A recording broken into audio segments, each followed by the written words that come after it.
Casey. I'm Casey. Wonderful name. Very original. I'm Esther. Nice to meet you. Now, if you'll excuse me, I've got to go solve a mystery about a goat. Casey, come here. She said she's up for it. Right, okay. All right. Lily, this is Casey. Hi, Casey. I'll be busy in the general ward, so come see Lily if you need anything. Now, your job is to go to each of the patients' rooms and spend some time with them. Oh, Lily, did you find a spare fob watch? Yeah, I think so. It's here somewhere. See if the patients need anything, but otherwise just give them a bit of company. Got that? Yep. Found it. Great. All right. Catch you later, Case. Bye, Mum. Okay, here you go. You can use it to keep track of the time. A lot goes on in a hospital. You can't be everywhere at once. I'll be busy today, so you're going to have to choose how you spend your own time. What should I do now? Mrs. Vaughan's room is just down the hall. That's a good place to start. She's really friendly. If I'm not off doing something, I'm usually just here. So head back anytime you need help.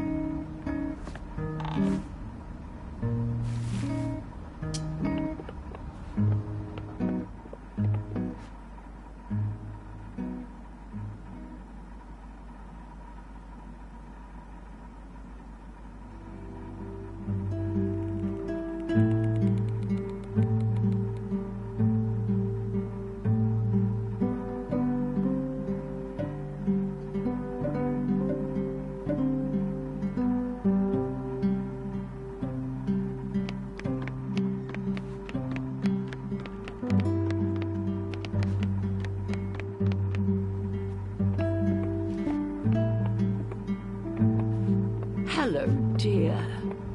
Come in, come in. Casey Beaumaris. My, you must have grown a mile a minute since I last saw you. How tall you've grown. Nice to see you, Mrs. Vaughan. Ida. Please, Ida. We're all friends here. Welcome to the hospital. Come in, please. Make yourself at home.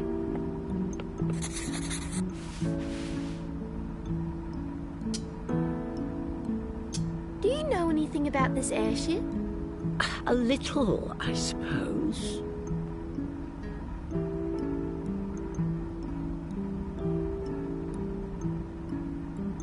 I'm writing an article about the airship. I'm going to discover its mysteries and reveal them to the world. Oh, how thrilling. What would you like to know?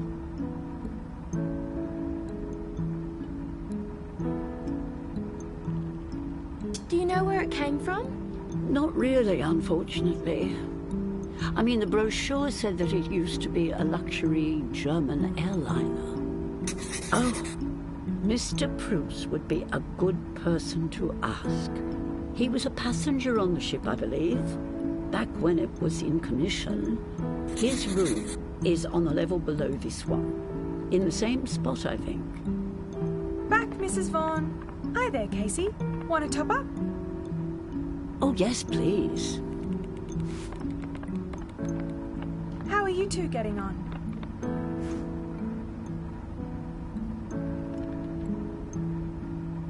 Very good. Good stuff. Thank you, dear.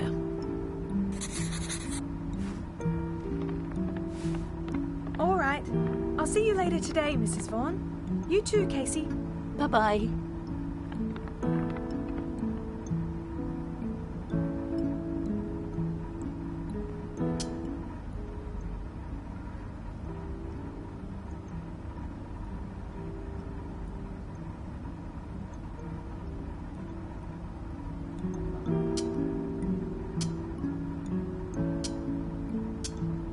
I might go and have a look around.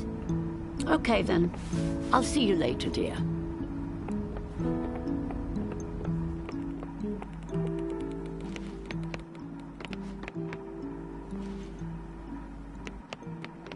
Yesterday's hold-up was the first outside of the city. The bandit who first made his mark wearing a pinstripe suit and carrying a black attaché case and gun-wrapped in newspaper has since switched to smart, casual wear. Yesterday he walked in the statewide offices in Glenferrie Road with a sawn-off rifle fitted with the silencer. Demanding money, he said, "I don't want to be mucked around. I have been mucked around before." For the hold-up, the bandit used a woolen jumper to cover the gun. and wore grey trousers and a grey shirt. His hair was bleached red. Thank you, Mr. Muir. No worries. I'll take it back.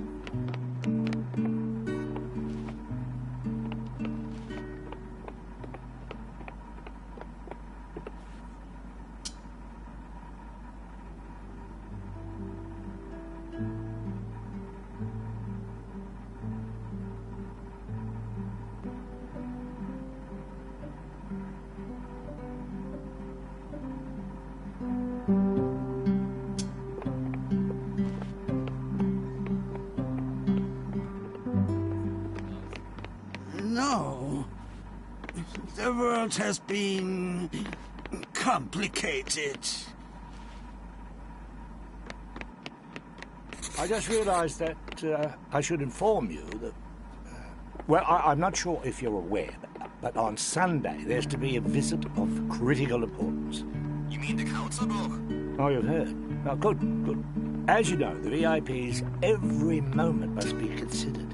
Immaculately planned. In fact... Sorry, Mr. Avery. What are you after exactly? Did you want me to sit up another Oh, coffee? no, that's fine. I just... I'll be taking my lunch a little later than usual. Very well. I have to. Prepare. There's just so much. Very well, sir. You'd best get to it then. Yes, you're right. Good man, good man.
Hello?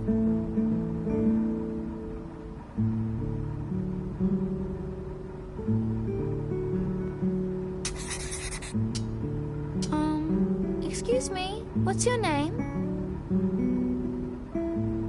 What is your name?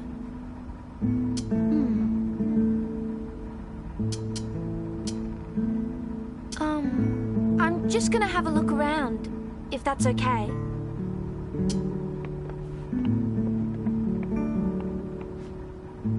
Ah, it says here your name is Tommy Hummel. Hi, Miss Tommy.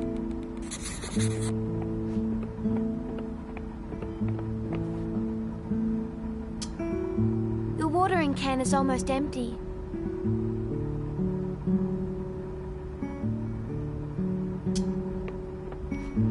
You have a beautiful garden.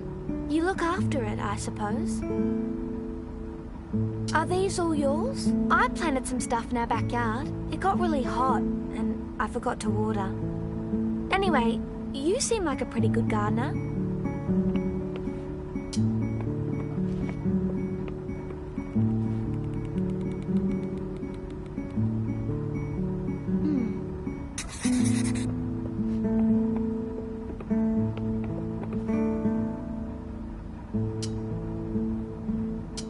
I might,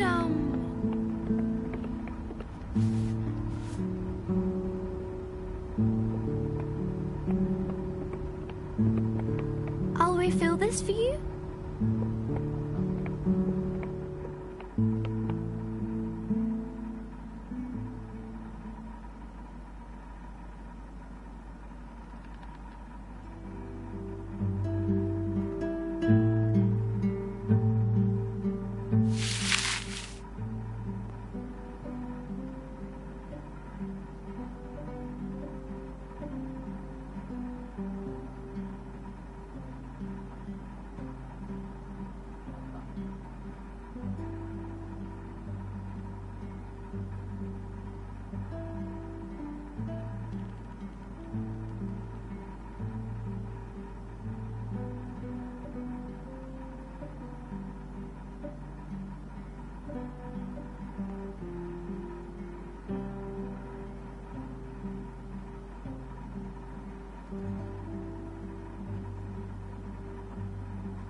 Goodbye, Tommy.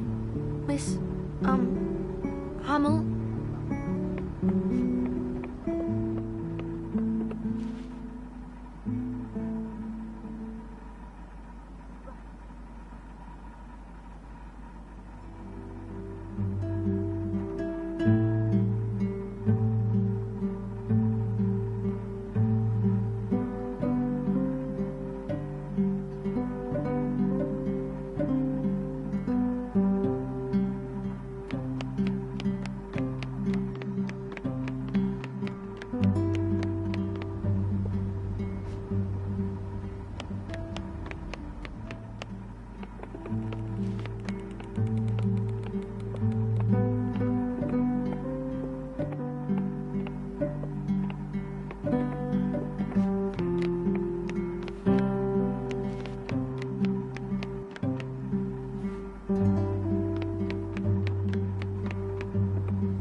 Yeah. It's weird to see her in a hospital bed. I guess when your time is up. I guess.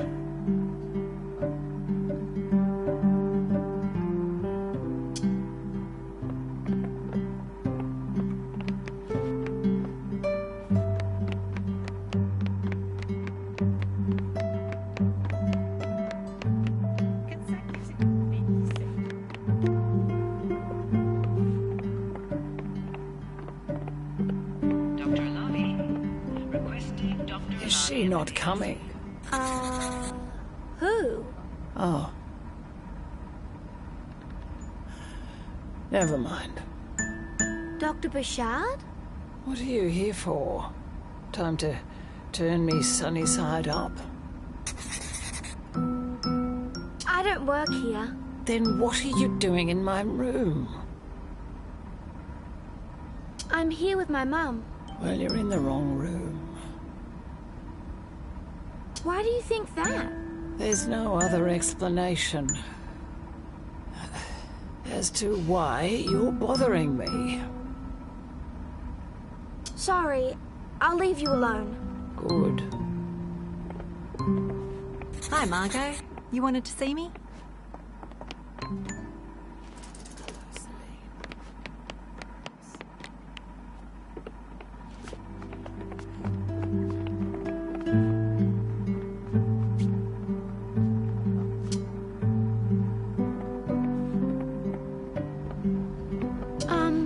Who is there?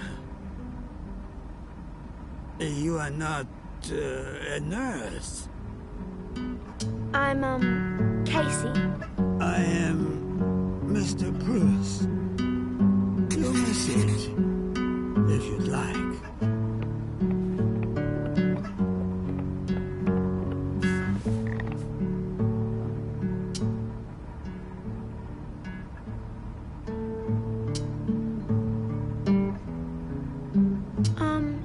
I wanted to ask you about the airship. The Griffin, Isabella. I know some. I would voyage upon the Bella before the war, when I was young. Perhaps ask me more after my rest. Oh, okay. The boy, Theodore, he knows much of the ship. Where is he? Perhaps the cafeteria. Thanks, Mr. Bruce.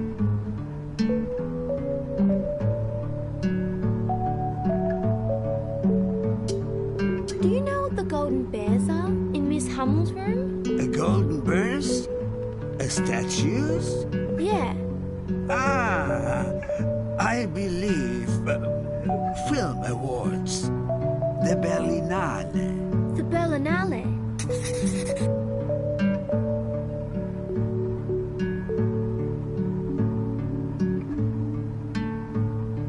must have been famous. An actress, maybe?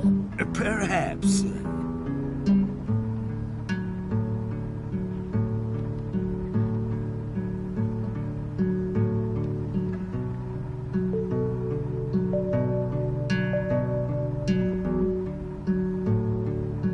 What's the Berlinale?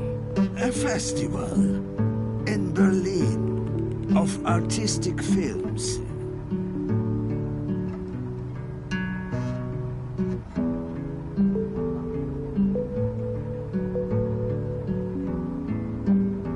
How did she win the awards? That I am unsure of.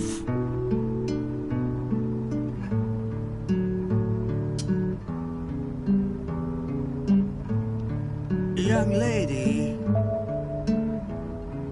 Yes? are you not bored?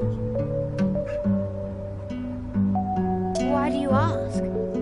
Please do not feel obligated to spend your time. I want to be here. When I was a child, I had no patience for old fools. I'm fine. Good. There are other residents who you might accompany. Do you want me to leave? I am sorry. I feel blessed to have your company. I wish to share that blessing. I see. I thought of Dr. Bouchard. She suffers.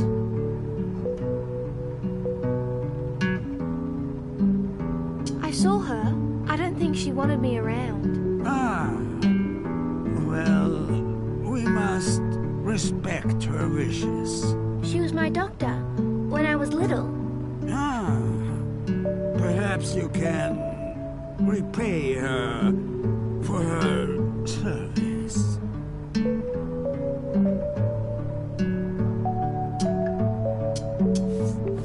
I might leave you for now. Is that okay? Do as you wish.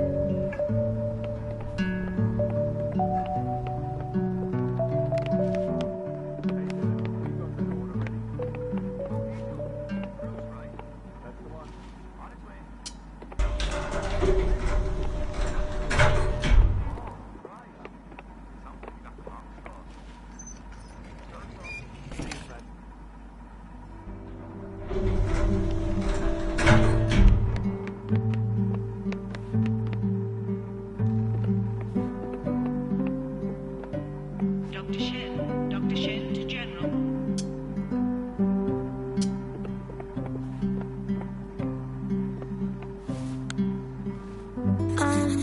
Hello?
Ah, hello there.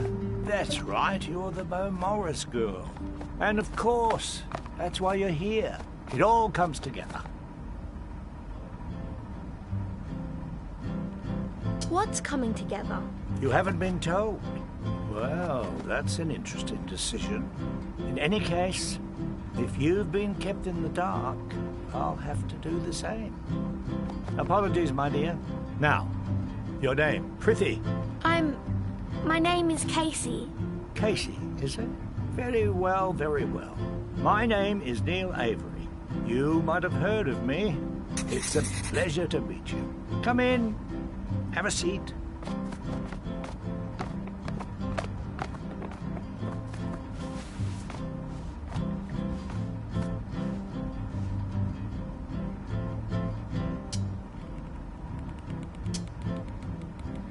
Have you been to Miss Hummel's room? Of course, of course. So much greenery. Wonderful ambience. Have you seen her golden bear statues? Oh, yes. The statuettes. Wonderful craftsmanship. And real gold, so I'm told. Do you know anything about them? Unfortunately not. I have spent time with Miss Hummel. In fact, I have been very generous with my time, but she has not disclosed to me the nature of the statuettes.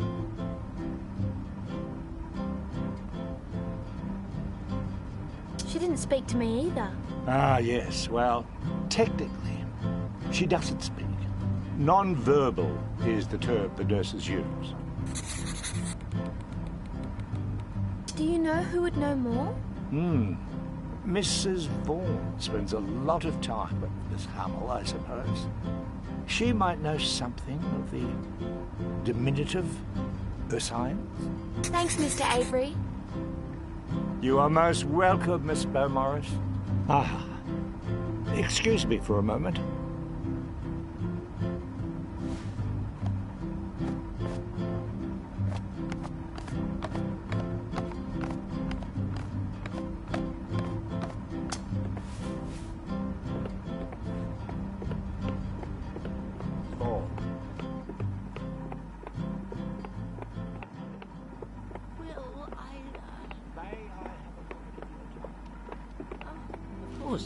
Is anything the matter? Not at all. All I require is that you pay attention. Certainly. I was chatting to Phil.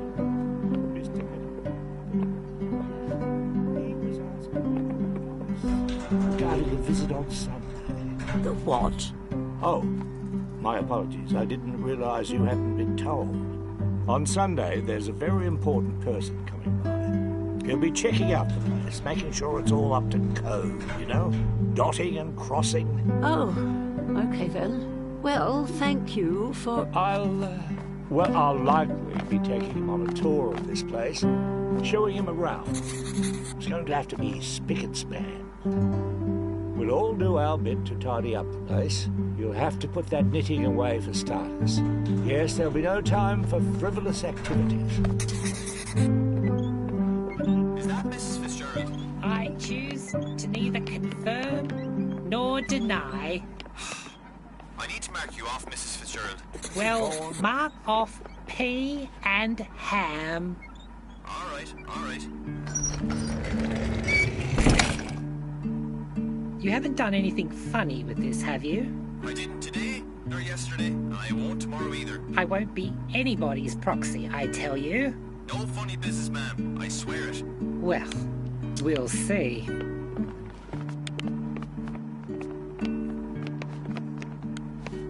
You're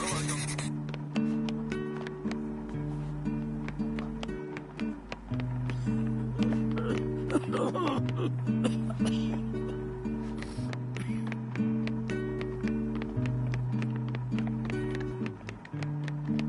Well, that is getting on. He was going to be 77 on Sunday. Poor fella. God, he seems so healthy. He was. God, I've got to... does everyone know? Oh, I'm not sure, actually. I see. I must... it is time for lunch, I suppose. Yes. Oh, shoot. I've got to take Miss Hummel to lunch. I've got it covered here. You go ahead. Oh, hey, Casey.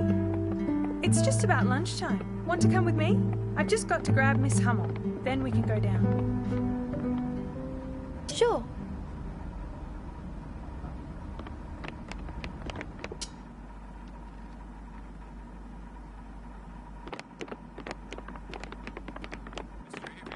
Exactly right, exactly right. You've heard the news, I suppose. News? Mr. Poor fellow passed just last night. Oh, yes, I'd heard. Sad day. No more muscle chowder.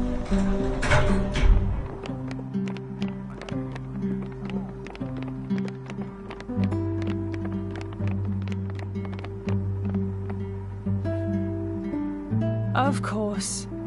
Miss Hummel isn't in her room. We'll have to go look for her.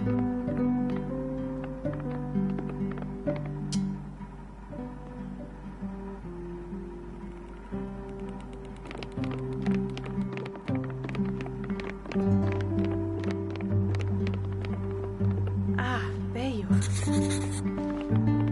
Hi, Tommy. Come on with us. It's time for lunch.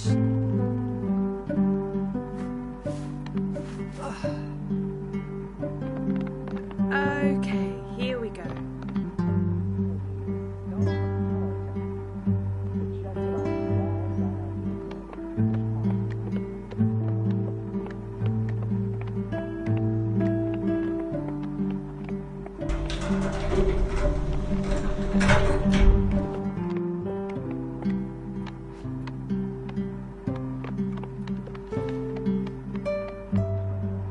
This is Miss Hummel. Tony.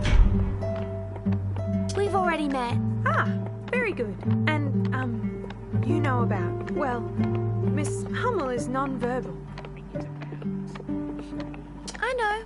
Ah, great. You're getting the hang of it pretty quickly up here. Thanks. Thank you. It's great to have a hand. Extent of my powers, but I use them for good. Only good. Of course, of course.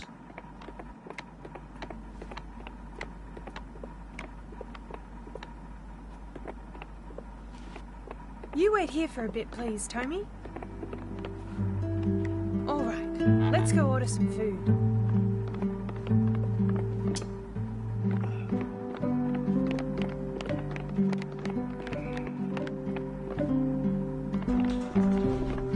All right, so this is where you order food. This is the intercom, and say hi, Devon. What? Oh, oops. That you, Lily? Yes, it's me. Sorry, Casey's here. I'm showing her how to order. Hi, Casey. Hi. Very well. When you're ready. Okay, so you can order anything off the menu. Unfortunately, it's all Sorry soup. that it's all soup. We're still getting the kitchen fitted out. But it's It's good. though. Hearty. The options are on the menu on the wall. Just order when you're ready.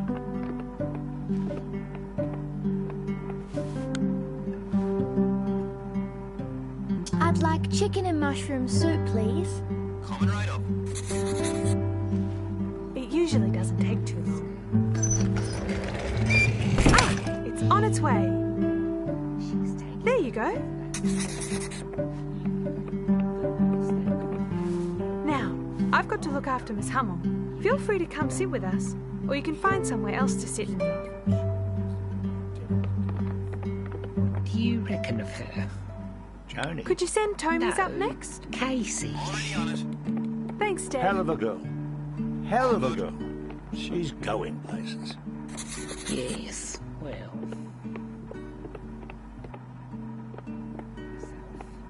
Her face is too open. Here we go, Miss Hummel. Clearly she's hiding something.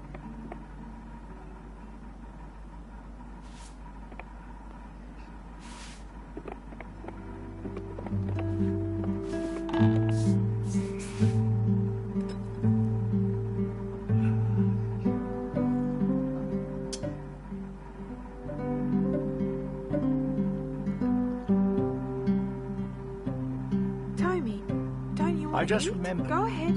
Things are a bit weird today. Mr. Falk. I know. Go on. Sunday I'm was to sure be you're his hungry. birthday. There you go.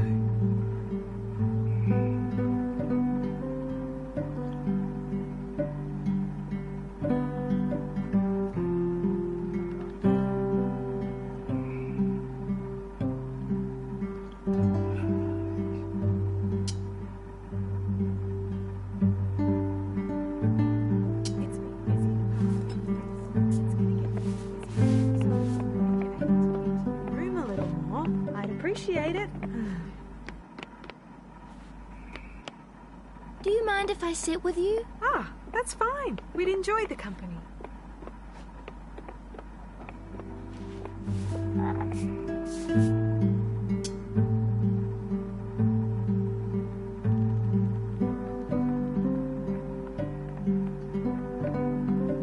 Hey, Lil. Hi, Casey. How's the morning been? Where have you been? In the general ward. Come on, Case. How's it been? It's been good. Good to hear. Have you been doing as you're told? Yeah, I've been going around, like you asked. Patients don't seem to want much. I've just been talking with them. Just remember, Case, you're here to help. I am helping. Good. There's a lot that goes on up here, more than you might realise. You need to keep your nose out of those books to see it.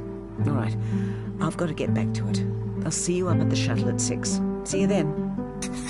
See you, Lil. Oh, bye, Mrs. B.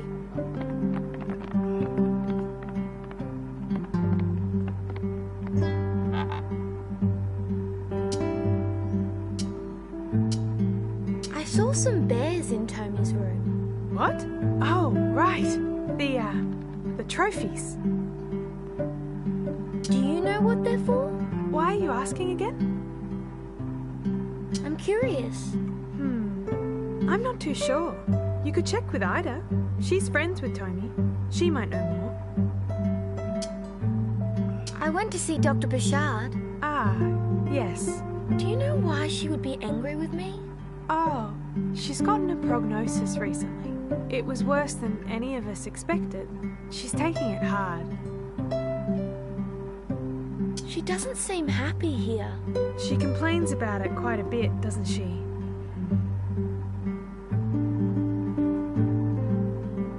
Thanks for talking with me about her. Oh, that's all right. Anytime. Casey, she might not want company now, but if you're able to, check in on her every now and then. I'll do the same.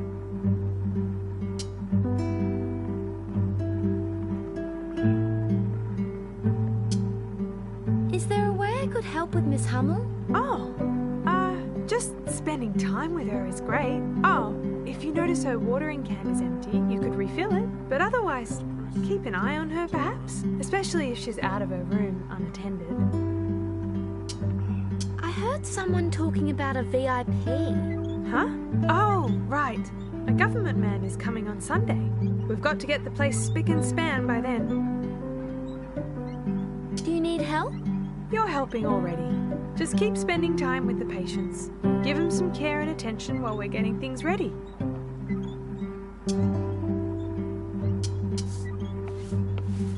I might go for now. Oh, sure. We'll see you later. Enjoy your lunch.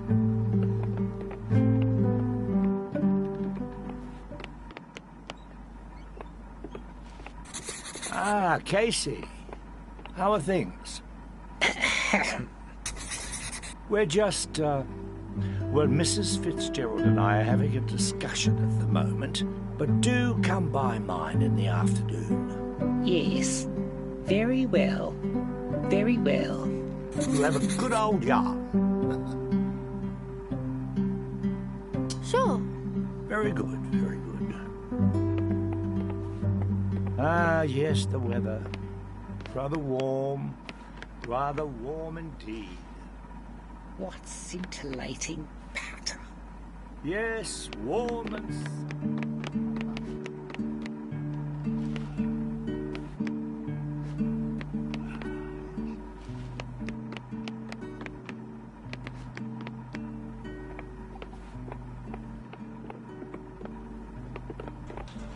Well? Yes, indeed. Somber day. Quite. I'll see you for dinner.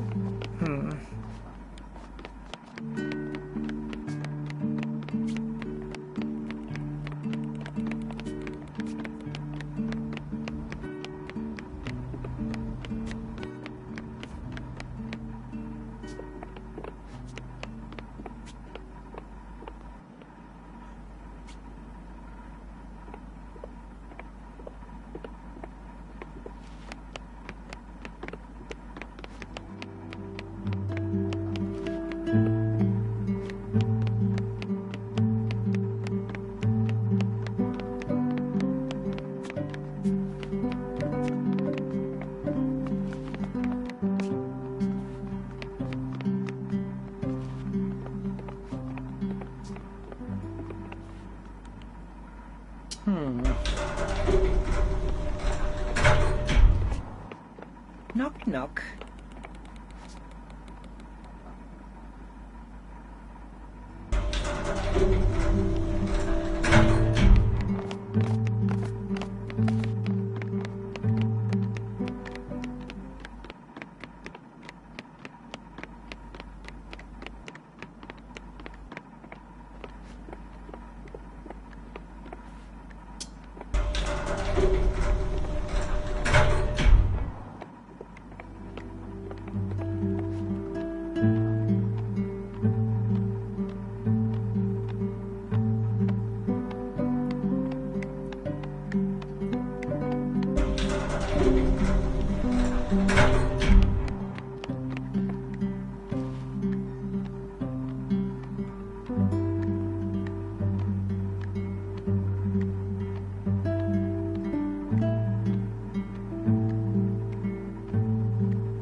Miss Hummel. Tommy?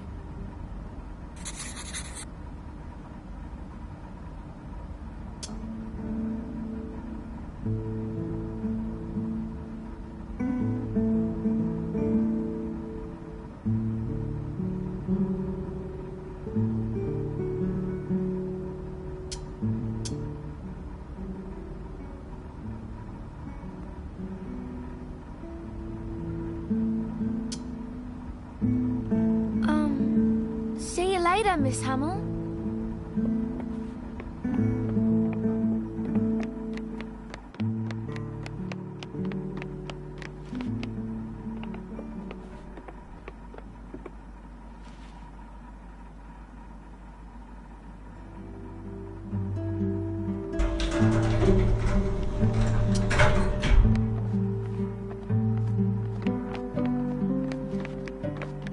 Casey.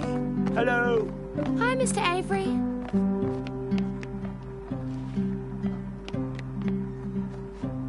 Miss Hummel, I'm here to do a reading from one of my books. Yes?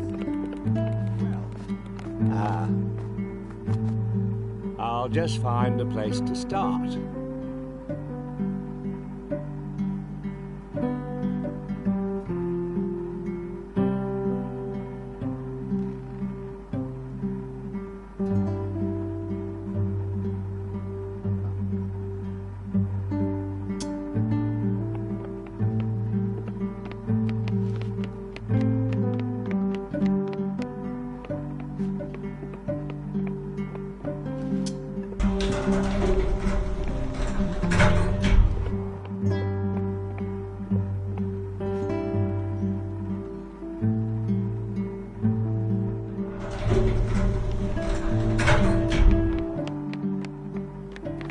Afternoon. Casey, right? And you're Ted? From the shuttle? Yep. Been a ride up here? I'm trying to find out about this ship. I heard you know about it. Heard right. Come with me.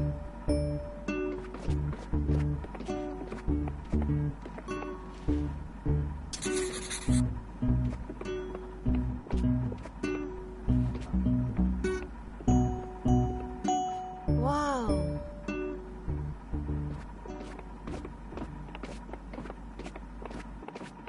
Where are we? This is what the whole ship was like before they fixed it up. Nobody comes down here except me. Don't get too close to the edge there.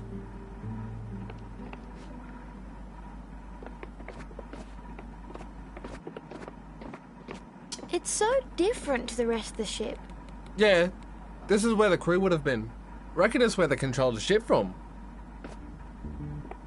Up there is where the pilot would have been.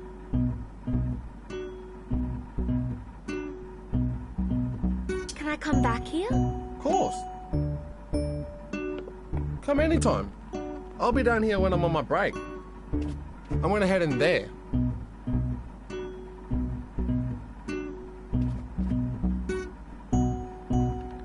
I'll stay for a while. Might have a look around. Sure.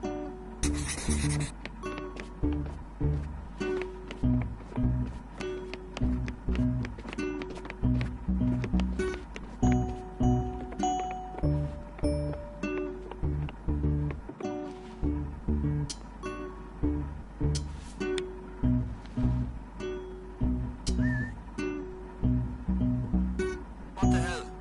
What's this like now? What in the world is going on down here? Who's calling in from?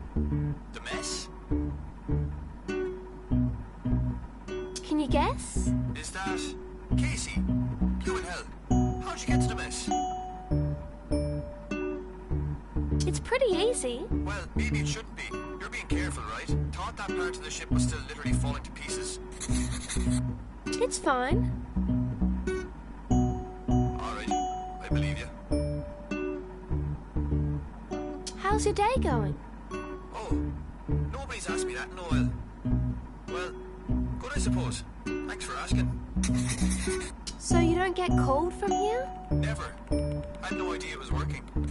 I might go now, Mr. Devon. Just Devon, thanks. Alrighty then, Casey. Nice talking to you.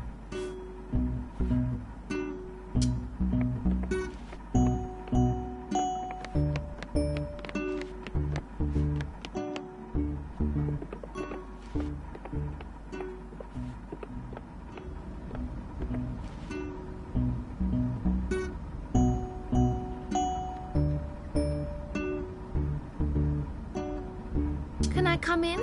Sure. Sit on the bunk. This place used to be crew quarters, I reckon. So, kinda makes sense.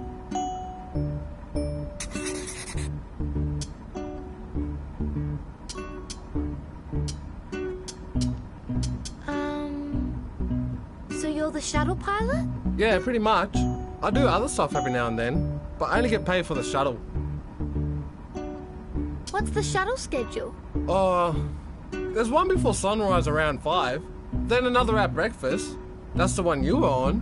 One after lunch, then there's 2 more round trips, sundown, then late night. Do you do it every day? Nah, I split it with my dad or one of my uncles. Been doing it more recently though. What you writing? Oh. I'm a journalist for my school newspaper.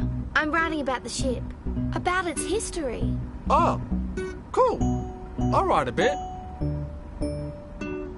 What do you write? Stories. All kinds of stories.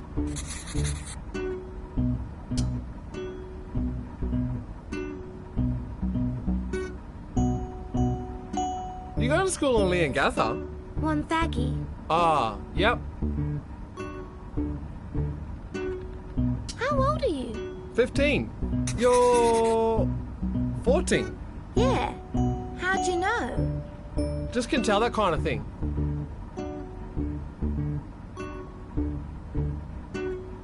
Do you live around here? Yeah, my family has a place up the hill. It's a bit hard to find. Gotta know where to go. Which school do you go to? Oh, none. I learn from family and other people around.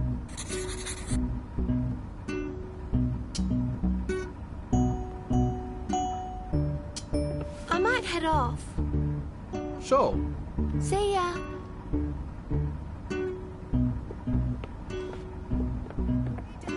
Hey. Salmon's on its way. Thanks a bunch. Here to serve.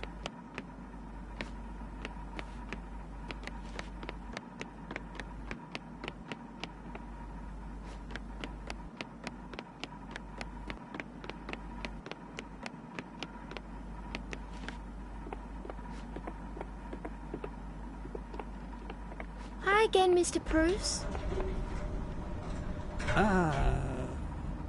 Hello again. I apologize. I confess I have forgotten your name already. It's Casey. Casey. Thank you.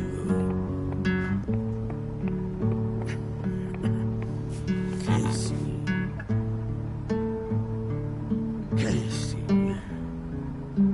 Mr. Bruce? Miss Marshall, good afternoon. And to you. Oh, hi, Casey. I've got your dinner, Mr. Bruce.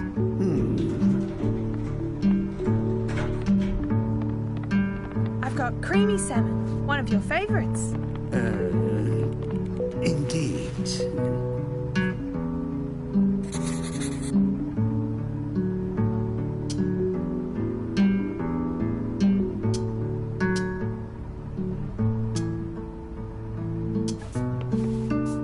Is it okay if I go?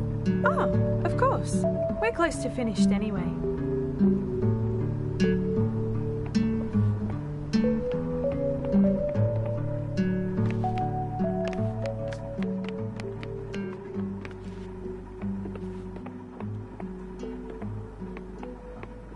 You've returned.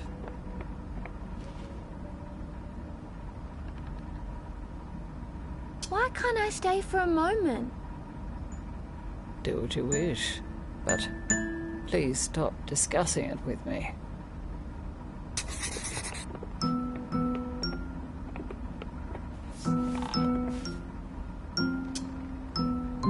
Dr. Bouchard? Do you remember me? You were my doctor once, when I was a little girl. Lean forward. That hair. Ruth's girl. Casey? Yeah. Casey, why are you here again? Don't worry about it.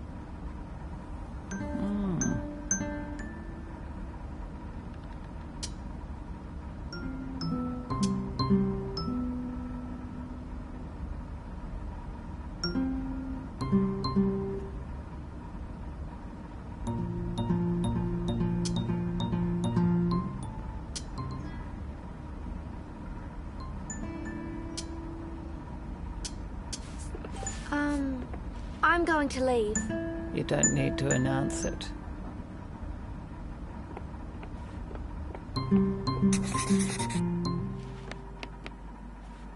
Structure, comedy, tragedy, and conflict overall.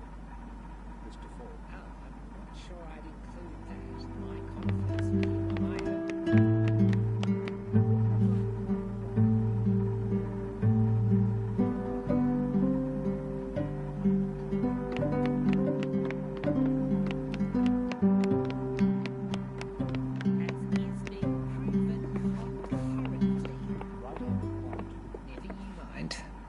Yes, well, I'd best start getting these thoughts to paper. Time is a fickle muse. See you at dinner, Mrs. Fitzgerald. So long, Mr. Avery. Ah, Casey. Hello. Hi, Mr. Avery.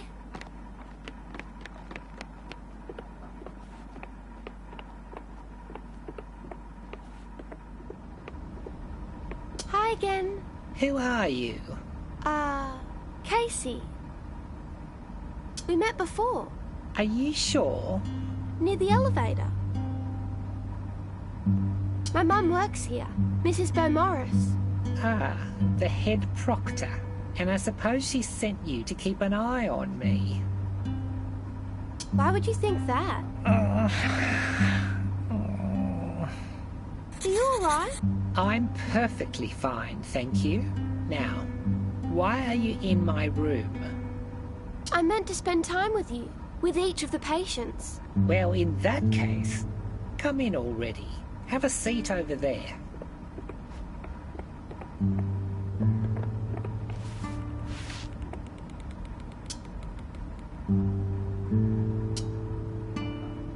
Mrs. Esther?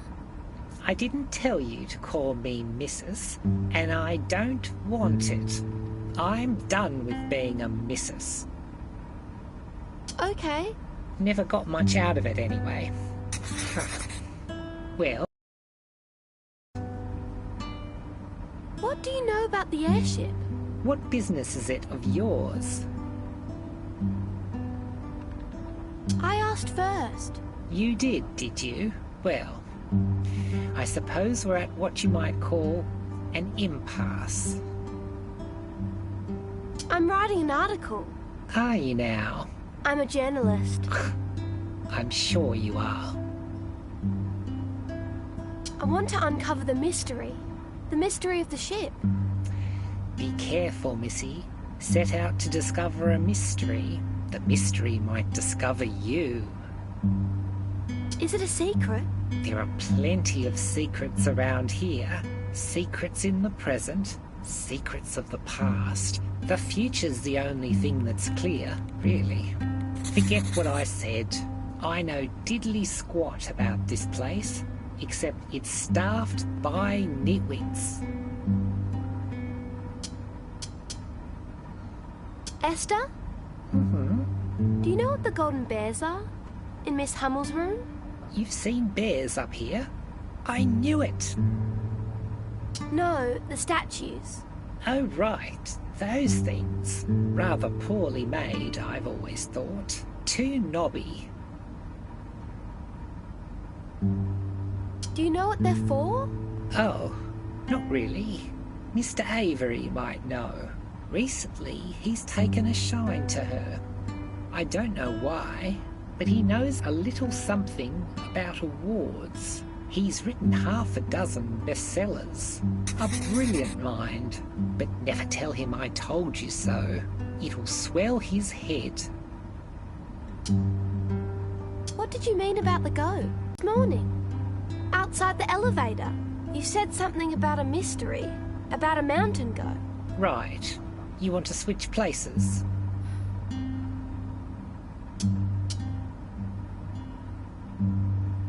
You have a lot of strange things in here. Strange? To you, perhaps. These are simply the tools of my trade.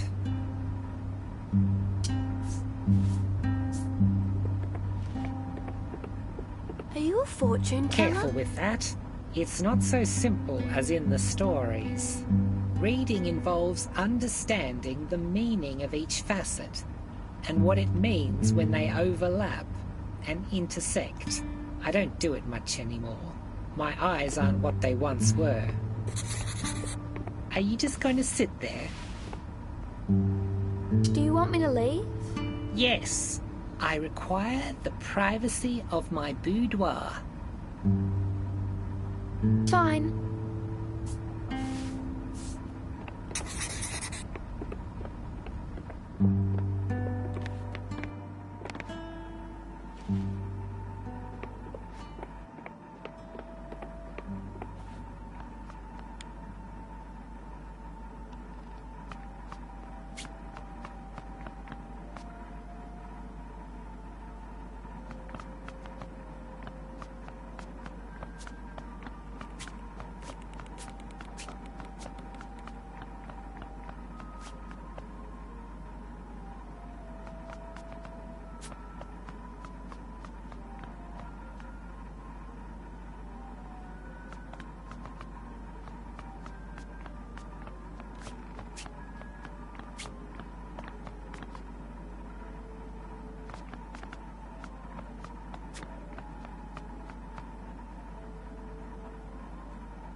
Crikey, don't do that to a person. You ever wake a sleepwalker?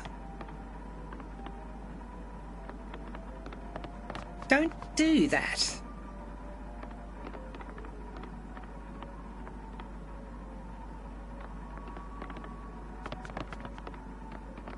How many of these lighters do you have? You know we can't have any open flames. We're on an airship, for God's sake. Now that's just offensive. Do you think I've taken leave of my senses? I'm serious, Esther. This isn't the Hindenburg, love. It's helium in those bags. A noble gas. Inert. Where did you get this lighter? I don't remember. Well, this lighter is contraband. I'm taking it with me. Do what you will. Nothing that is of this world can sever my connection. Good. How's the pain? It exists. Could you leave me be? I have a busy afternoon. Oh, fine.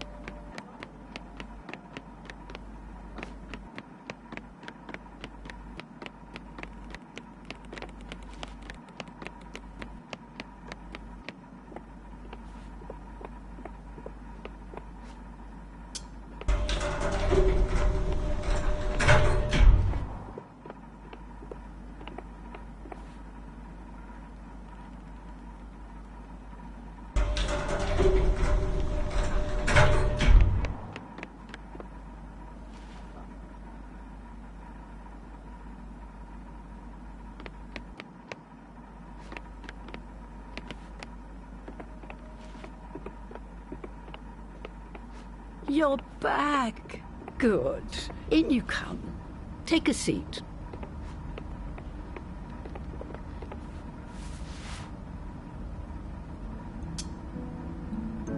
Do you know Miss Hummel?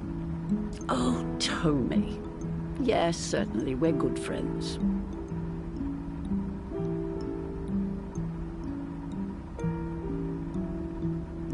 Do you know why she doesn't speak? No. I'm not quite sure. The staff probably have some theories. Do you think I should leave her alone? Oh, not at all. Tommy enjoys company, so feel free to spend time with her. She enjoys conversation as well. You can speak with her about whatever you'd like, whatever's on your mind. Do you know anything about the golden bears in Tommy's room? Oh, on the dresser? Yeah. They're awards of some kind. I'm not sure what for, though. They've been in Tommy's room since she moved in, I believe.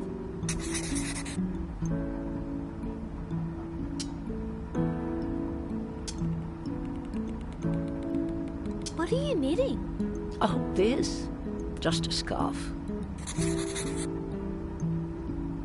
Do you like knitting? Actually, not usually. To tell you the truth, my work is usually pretty shoddy. But I'm enjoying this.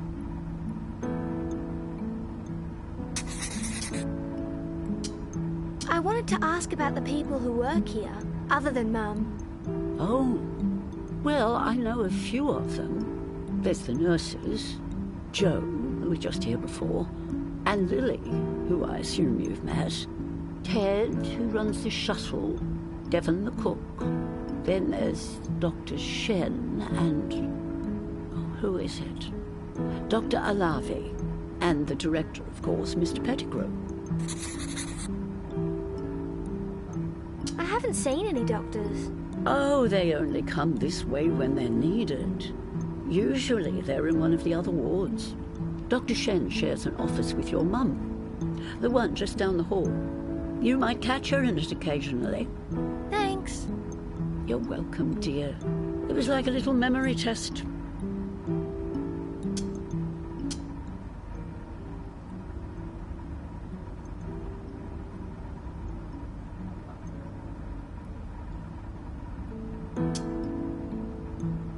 Have you heard about a VIP coming to visit? What's that? A very important person. Oh? No, not really. That's a strange term.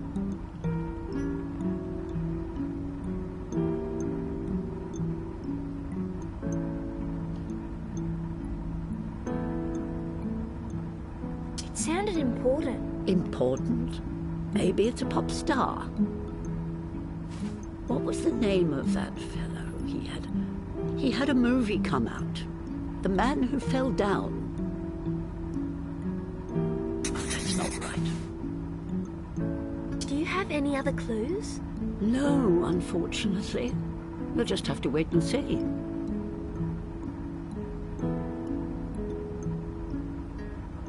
Do you mind if I have a look at your shelf? Oh, please do. It's just a bunch of knickknacks, really.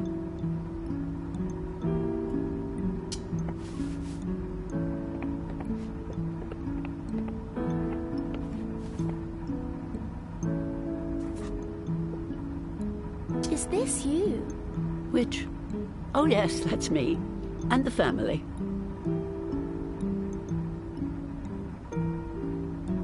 Your sons? Yes. How old are they now? They're...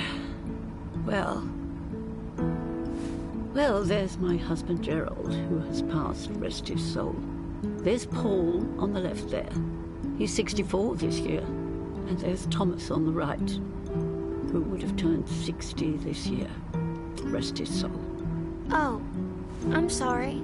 Not at all, dear.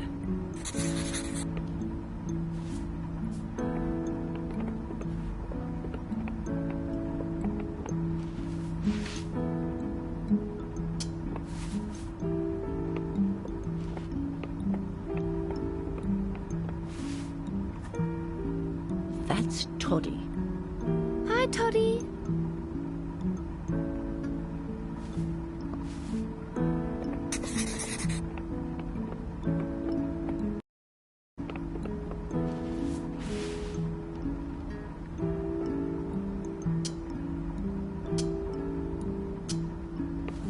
See you later, It's Mrs. Vaughn. Ida, remember?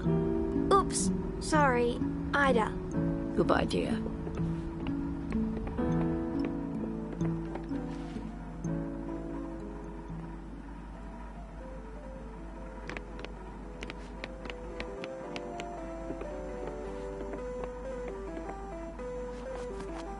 Young Miss Beau Morris. A pleasure to see you again. Do come in. Have a seat.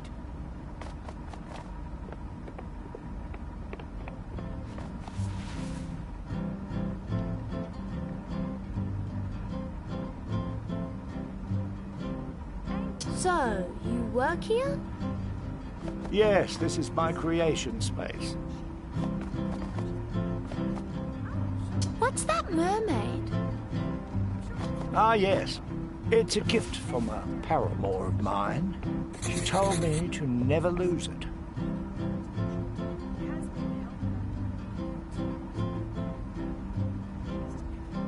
Where was it made? Denmark. Well, that's what I've always assumed. I never did lose it.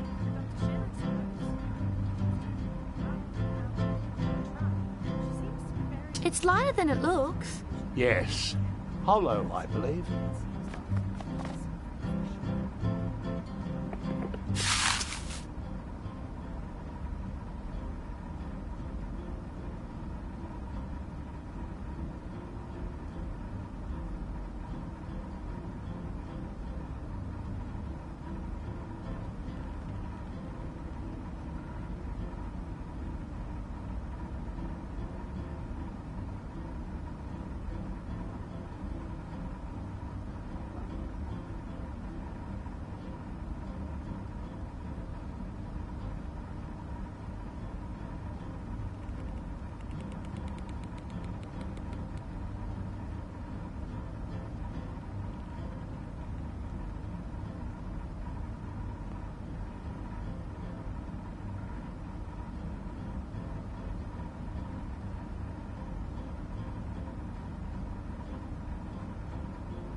Is that a cassette player?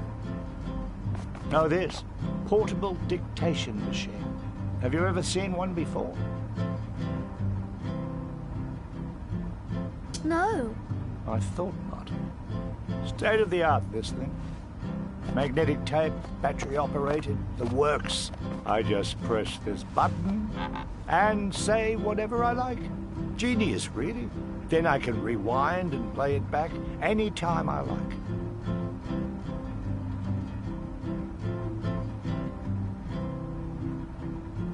Whatever I like. Genius, really. Then I can... What an invention, eh? But does it play cassettes? Oh, never mind, child. Casey, to the nurse's station, please. I believe that's you. Now, none of that. I'll see you tomorrow.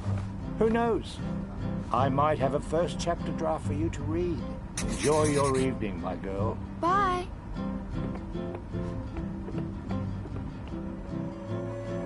There you are. It's past 5. Ted'll be waiting. Let's go. Yes, let's.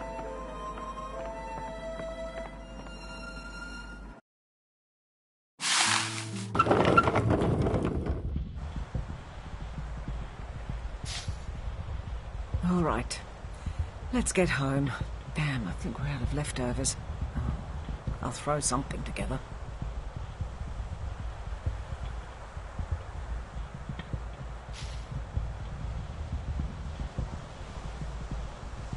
I met Ida, Mrs. Vaughan. She was really nice. She asked about my writing. Oh, well, that's nice. I sat with Dr. Bouchard for a bit. I didn't know she was a patient now. She seems angry. She is. So, did you see many other patients? You did, didn't you? Of course. I mean, I did as much as I could. Listen, Casey, up there you can't half do things. When you're working, you have to focus. Look, just... Maybe I shouldn't have. Never mind. I've got to check these over. Give me a minute.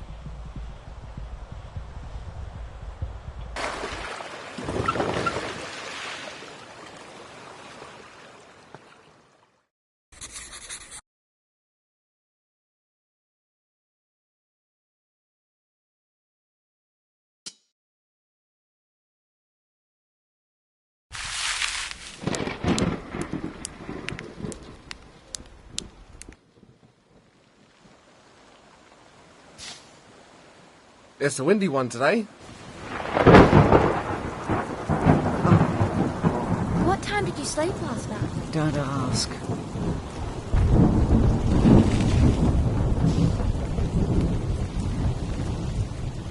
Are you okay? Oh, I'm fine. I've just got a bit of a headache.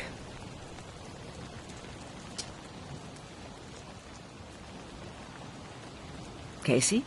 Yeah? Try to be a bit more helpful today, if you can. I have quite enough to worry about at the moment.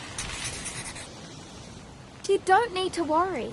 Oh, just try, Casey. Please. Now let me rest my eyes for a bit.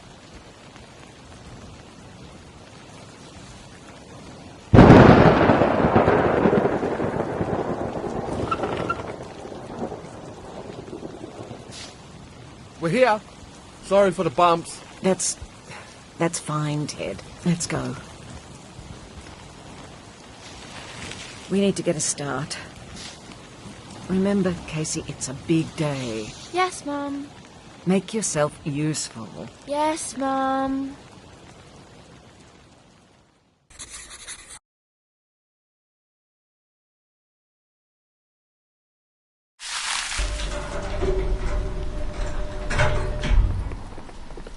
I've got to head to the nurse's station. I'll see you later.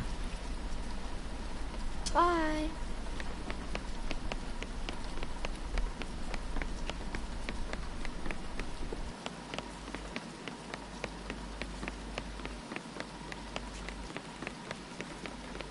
Well, Mr. Pettigrew will be phoning in a moment. He's worried about the visit tomorrow.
Wanted to make sure we're all on the same page. Right. Well, Mr. Winch's graft really does need a look at. Should we, Oh, nah. Mrs. B will get it sorted. Hello? Lily, it's me. Oh, just a moment. I'll put you on the speaker system. All right. Morning. Good morning. Morning, boss. Oh, Joe, we've been over this. Don't think of me as a boss. Think of me as a friend. Please, call me Felix. All right. Felix. Wonderful. Now, where's Mrs. Beaumorris? Right here. Good. Dr. Shen? Present. Excellent.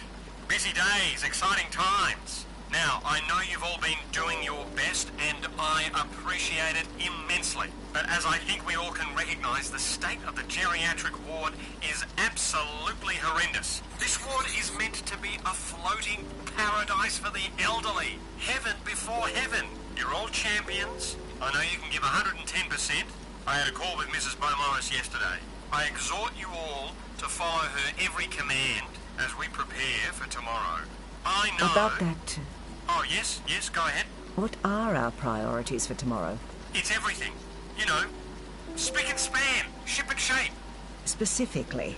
Last week you asked for Lily to sweep the halls, for instance. But now... Yes, the halls. Absolutely #1 priority. It's your mission, Lily. Okay, Listen, but... I don't have the time to make your decisions for you. I hired each of you to make the best decisions. I have maximal faith that you'll come together and get this done. I won't keep you any longer. So long. And remember, dig deep. Goodbye. Good. All right, well, let's quickly cover the plan. The fact is, the doctor and I are needed over in general for most of the day. If anything critical comes through, call me on the service. Okay. May I? I'll see you over there. I'll pop back when I can. Lily, sounds like the halls are back on the list. Yeah, okay. I can stick around for the Arvo. God, that'd be great. You sure? Oh, Mr. 215, are you able to get his room cleared out? It's on the list. You both know the drill here. Keep to the schedule, take your breaks. And regardless of what's going on... Patience first. One more day. All right. Yep.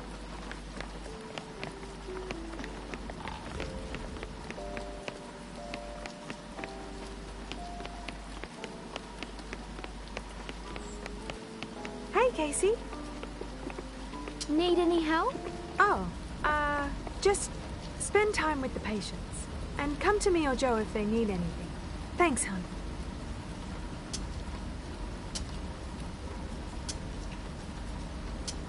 Hey, Lily? Yes? Do you know much about the airship? Before it was a hospital? Like, when it was just a wreck? Do you know where it was built? Somewhere in Europe is my guess. I've never really asked, to be honest. Oh, Ted might know more about it. The shuttle operator. He spends a lot of time up here. I don't know where he goes off to. But he got the shuttle working. I'm sure he'd know more about the ship. Thanks, Lily.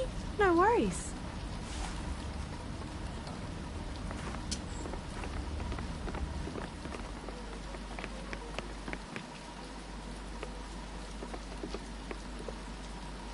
Hello again, Miss Beaumaris. Welcome, welcome. Now, my dear, I don't want you to think I'm being rude, but you have, in fact, caught me right before an important appointment. By all means, take a seat. Just a fair warning that I may not be my usual loquacious self.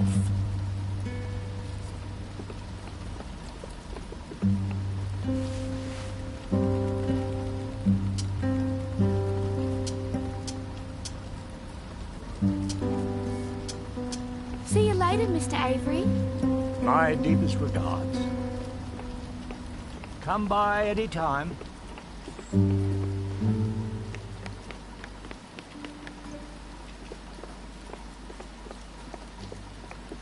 Oh, hello, dear. Wonderful to see you again.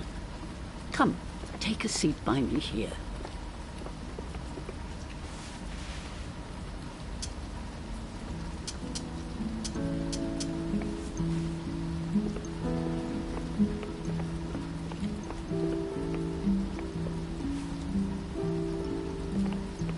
Ah, my poetry book. Do you like poetry? Don't answer that. No one likes poetry at your age. But those are good poems in that book.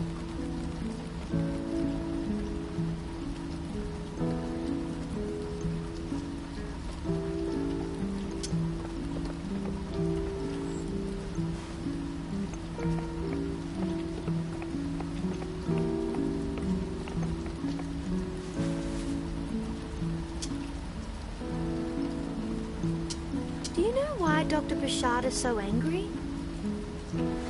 Ah, so you've met her. Dr. Bouchard. Well, she's in a lot of pain. And according to the doctors, she's got weeks left to live. Poor woman. It's scary. It's hard to imagine, yes. We've all got to go sometime, but it doesn't lessen the sting when it's your turn. Thanks for talking with me about her. Not at all.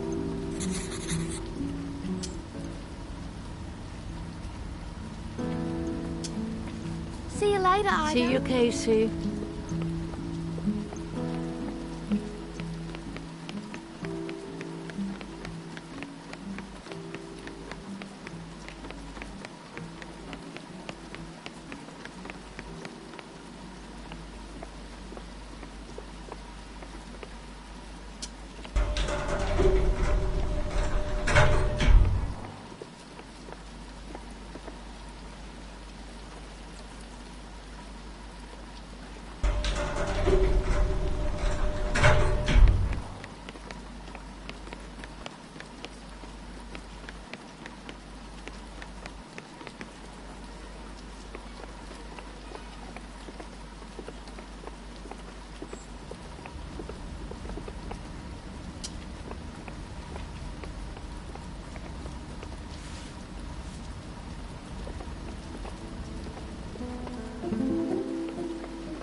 tried the intercom on the level above the cafeteria. I don't think it works. Wait, that was you. That horrible screeching noise. Oh, sorry. Sorry is right. It gave me an awful fright, that's all. Nearly threw my ladle out the window. I won't press it again. Yeesh. Yes, please don't. Anyway, it's alright. Now you know, I suppose.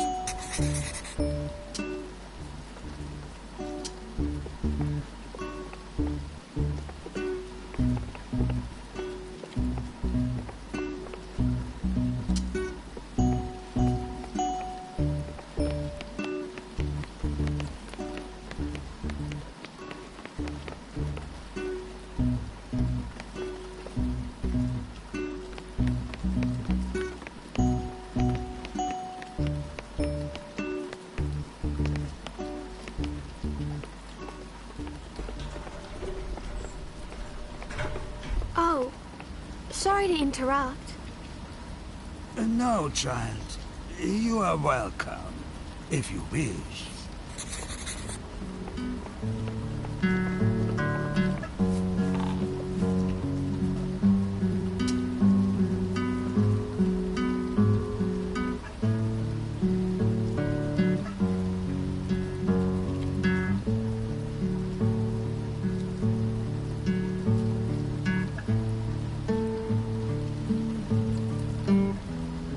I can't remember much Danish. You are Danish? I can say, jeg vil gerne have noget smørrebrød, tak. But I do not like smørrebrød. What's that? Herring on bread. I do not enjoy smørrebrød.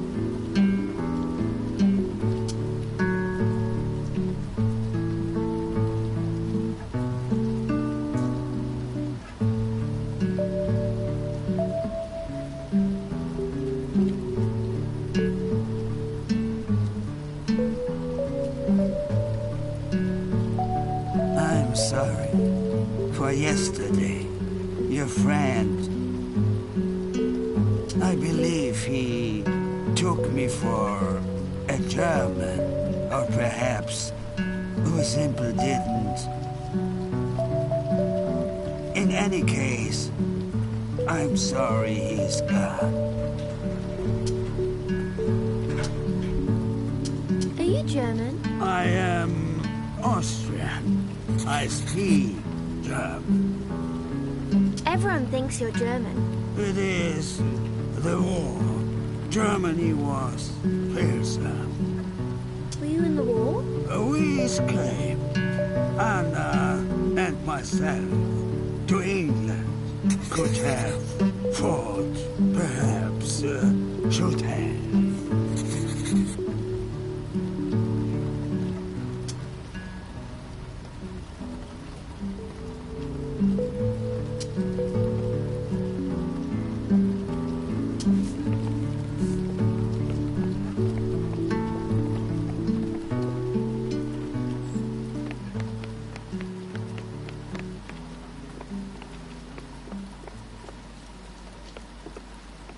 Hi, Doctor.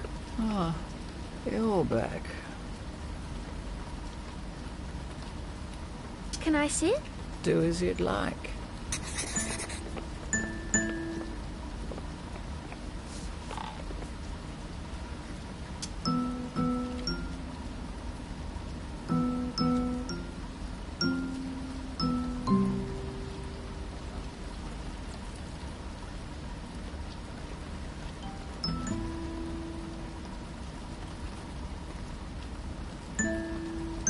Seeing as you're here, Mr. Bruce, have you met him?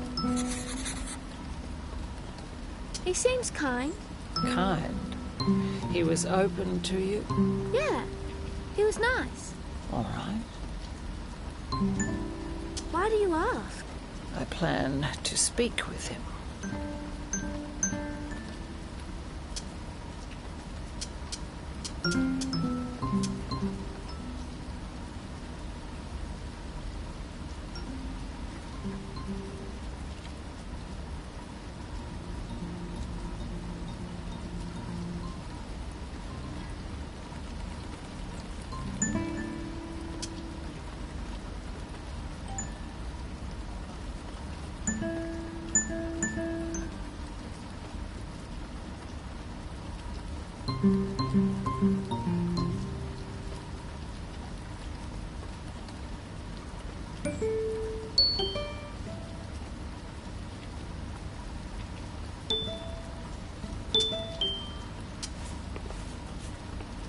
Thank you.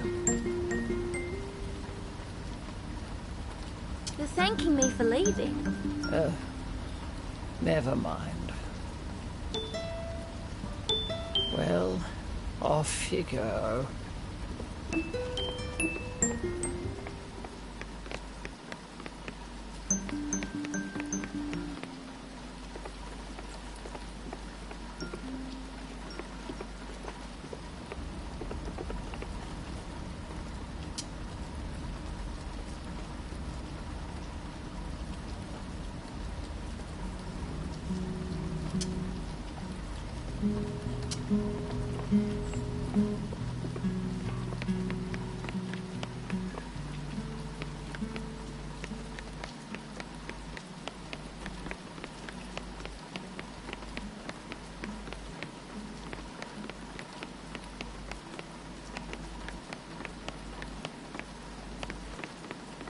All right, Mr. Bruce. Time for a car. Hello, Miss Hummel. Wasn't expecting to see you. Well, Mr. Bruce, it's lunchtime.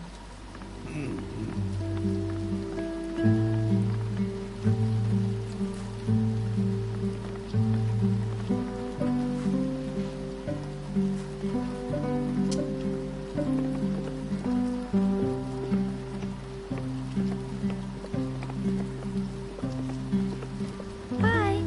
Do you need any help in here? Oh, Casey. Hello. No, we're all right, thank you.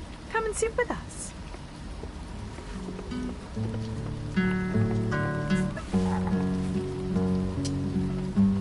I can take Tommy back to her room. Oh, no, Casey, that's quite all right. One of us nurses will be by later to collect her for lunch. Is it already lunchtime? Oh, Mr. Bruce has his lunch a bit earlier.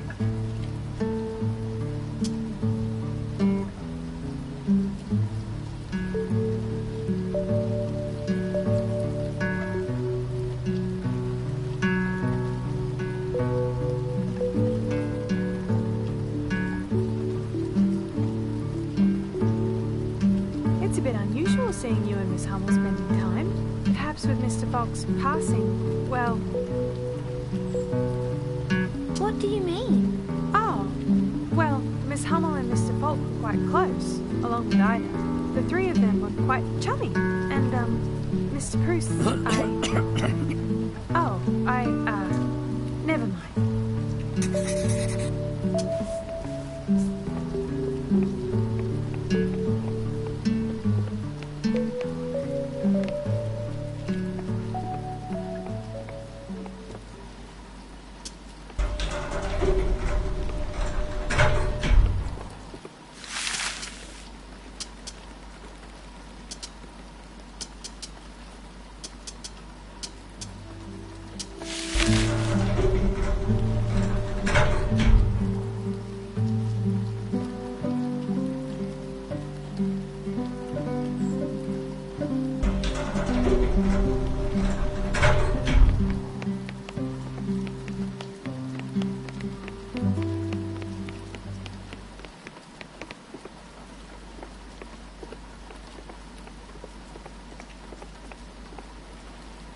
Hey,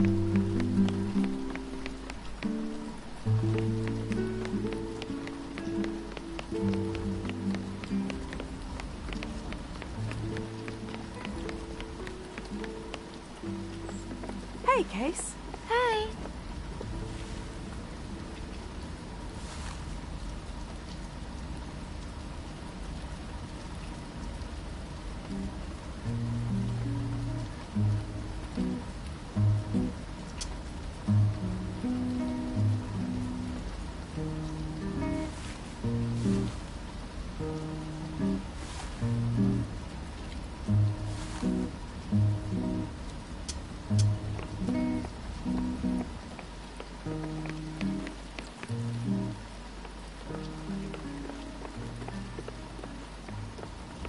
There you are. Come on in. You might be able to help me with this. I want to speak with you about the interview I conducted just now with Mrs. Fitzgerald. I'll put it this way. This was not my most successful interview. Why? My book is going to be all about Felix, Mr. Pettigrew, and his wonderful work at the hospital. But Mrs. Fitzgerald's review was not exactly glowing. And though I pride myself on my fearless endeavours towards the truth, I am afraid if any more of my fellow patients are less than positive, what then? It ruins the whole book.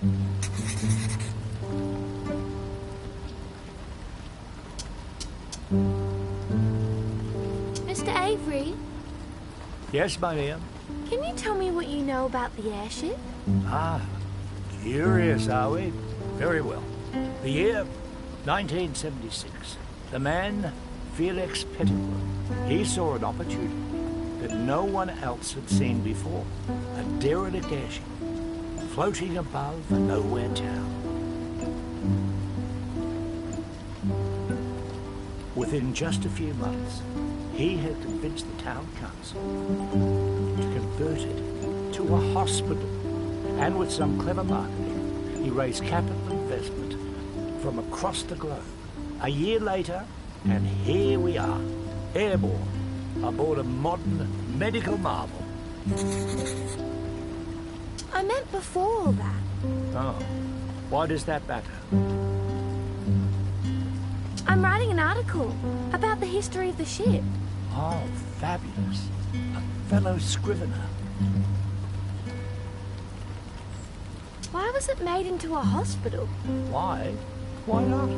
It's lovely up here. Do you know where it was built? Oh, you know, Europe somewhere. Mr. Bruce might know. He's Viennese. In any case, thank you, my dear. Your interest in the ship veritably confirms the worthiness of my current literary thrust. Yes. Ah. When in doubt, write.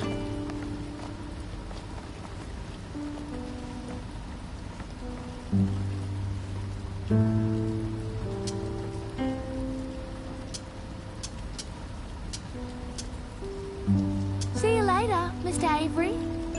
Goodbye, my dear.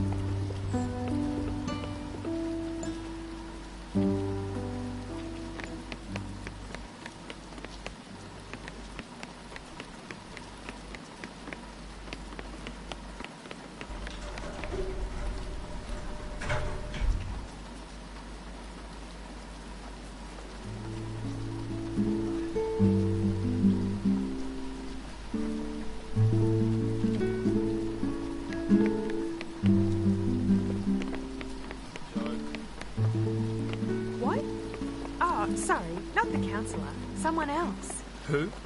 That's what I'm asking. Is there anyone else? There better not be. Oh, okay. Why'd you ask? Come on, spit it out. No, I don't know. Just Mum said there's a woman staying in the hotel. Sounded German, she said. Here to visit someone in the hospital. Well, I bloody hope not. We've got no time for mysterious visitors. Yeah, I guess.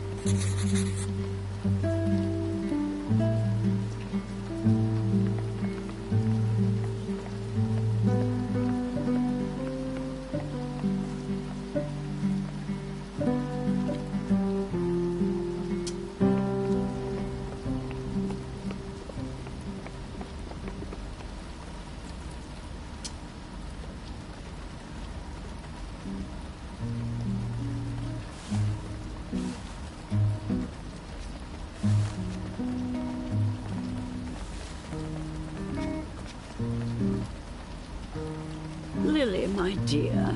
Do you happen to know where Tony is? In her room, surely. I'm afraid not. Oh. Oh!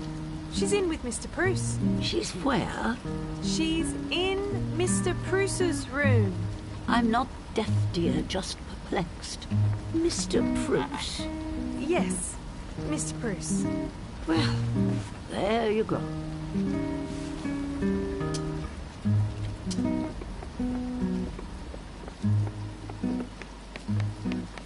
Hello. I'm just on my way to find Tony so we can go to lunch. You can join me if you like. Sure. Okay. Do you need help? No, no help needed. But company will be nice.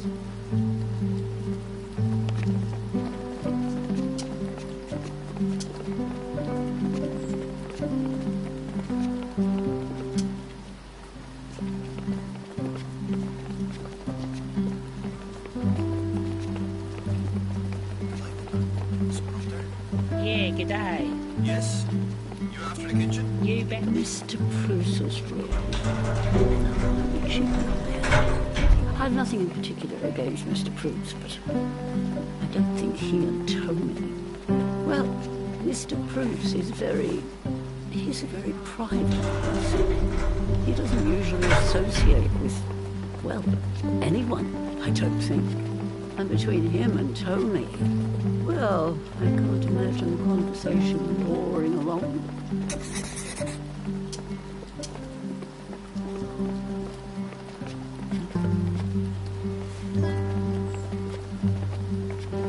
Oh, there you are. What are you doing in here? Hello. Hello. I heard about Mr. Fogg. You're, My friend. a friend, yes. My condolences. Yes, well, thank you. Let's go have some lunch, Tony. If that's okay with you, Mr. Bruce. Quite fine. You're welcome along as well, dear. Would you like something for lunch? Sure.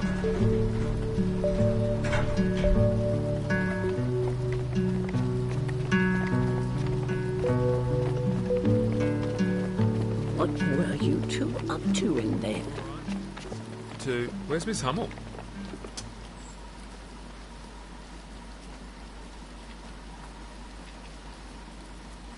Right.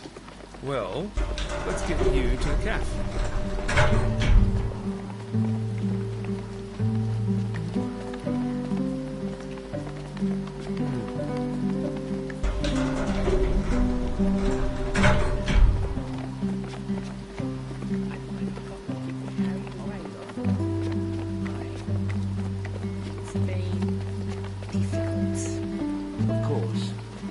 Of course.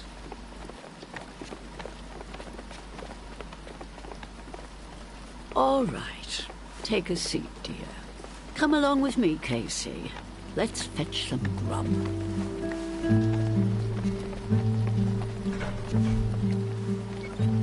All right. It's Ida Devon. Hello, ma'am. Mrs. Vaughan. Yes? Could you please send up my lunch? As well as Tony's. Sure thing. Ms. Hummel. Got it. Coming right up. I'm not quite comfortable with these machines. I prefer the telephone, if I'm honest.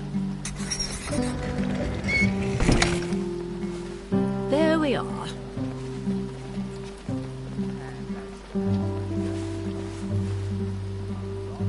Oh, that was a close one. Are you able to bring Tony's over? Sure. Wonderful. I'll see you over there.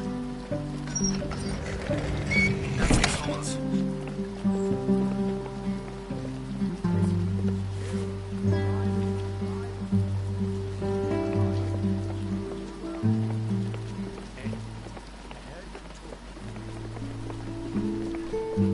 Just pop it down in front of her.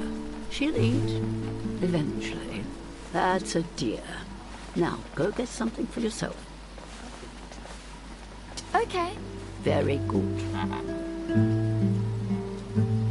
tomorrow.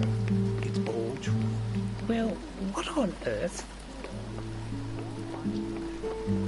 This mystery European. Hi. Hello. Yes, your order? Oh, tomato soup, please. Gotcha. On its way. Thanks.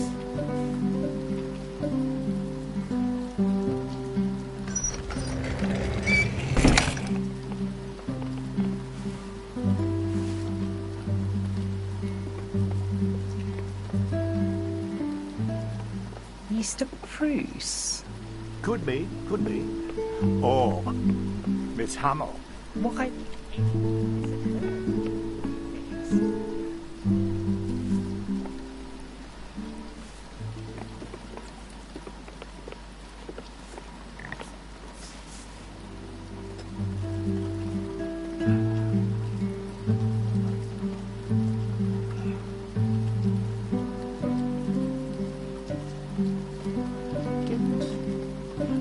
Didn't Mr. Falk have some kind of European heritage? Icelandic, perhaps? Neil, my dear, Mr. Falk was about as European as a pasta salad. Still, you never know. Folks do come out of the woodwork at a time like this. I suppose it's a possibility. You never know. You never know.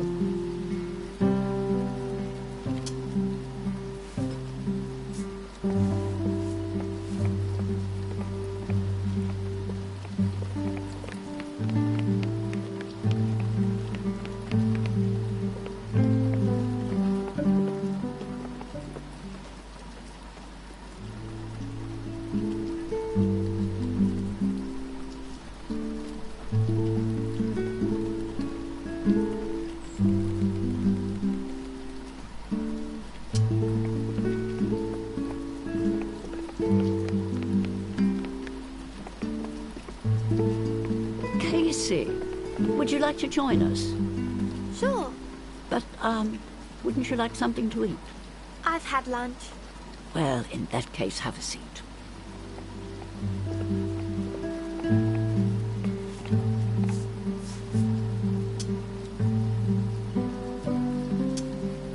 I might ask Tony something. Go ahead. What was your life like before? I'm afraid I don't know too much about that. Do you know anyone who would know more about her? No, I don't. I believe her family was with her when she first arrived. A sister, but I didn't get to chat with her at all. I didn't know we'd become friends back then. Thanks. My hermitage to seek my counsel. I get letters from all over. Were you friends with the man who... with Mr. Falk? It's something you get used to as you get older. You've got to get used to it in a place like this. We're all on our way out, you could say. Sorry, dear, that's a bit morose of me. Mr. Bruce said she left. See you later. Bye-bye. Realise how quickly she... Strange to see the old doctor out and about. It's a good sign, I hope. It's something. All right. I've got to sort out the station, decking, finish cleaning out 2:15. You've got the supply closet, the caff, and... right. Sweeping the walls. What? I don't know. We get this list of chores dumped on us with less than a day's notice. And, well, we're nurses, you know?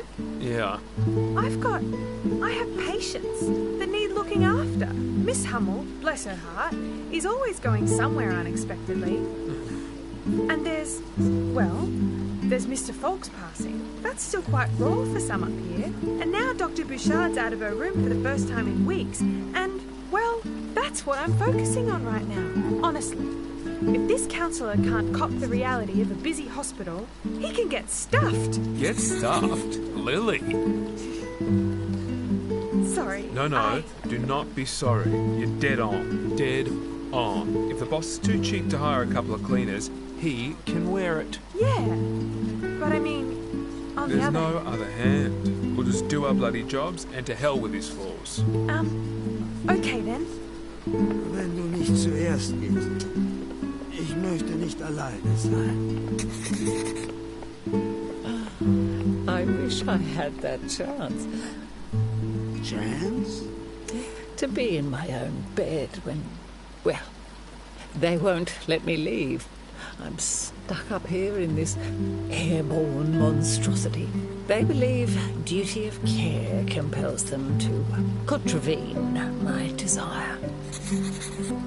I'm sorry. Yourself and the director.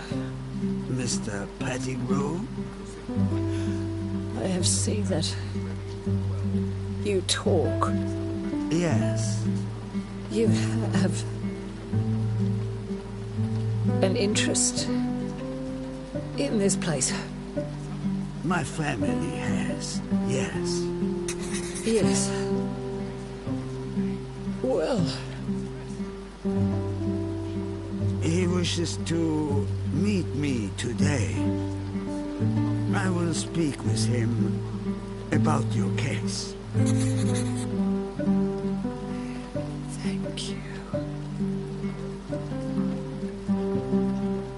It's warmer than I expected. The clouds keep the warmth. In a few hours, the air gets thick.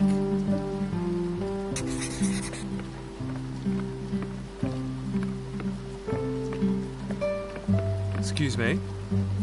No, that's... Mr. Bruce, ready to head back in for the afternoon? Back to her room. We'll get you sorted once we've got a moment to spare, okay? Off with you then.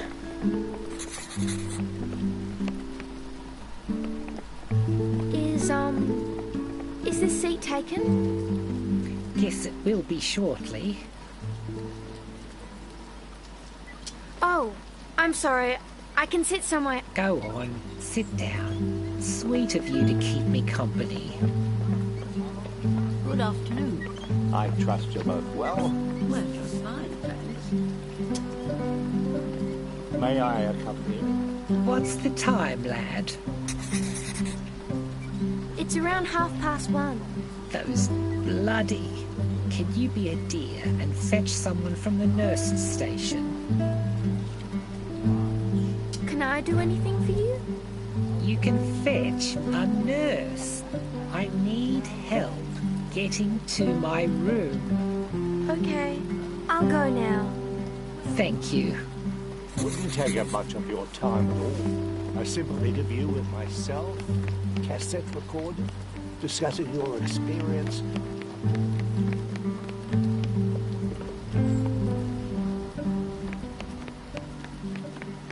Mr. Avery, I'm not sure. Perhaps not today. I have a few things I was hoping to get on with. And I'm sure there are more interesting people for you to speak to aboard the ship. Mrs. Fitzgerald, perhaps. She'd certainly provide. Hello, dear. Oh, hi, Mr. Bruce.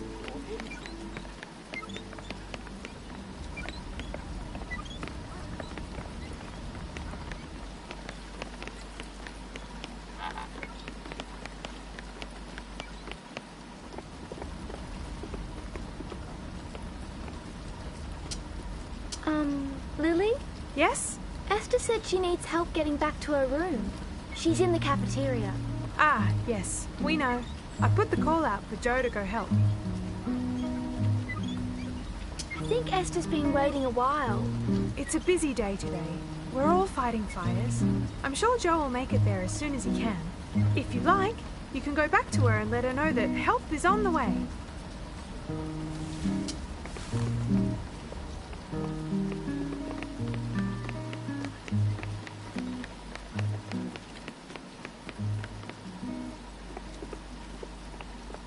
Well? Lily said Joe is on his way. on his way, on her way. They're always on their way.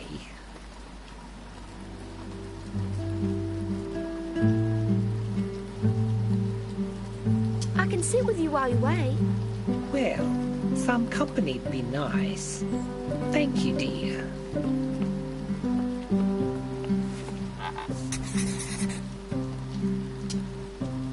Are you okay?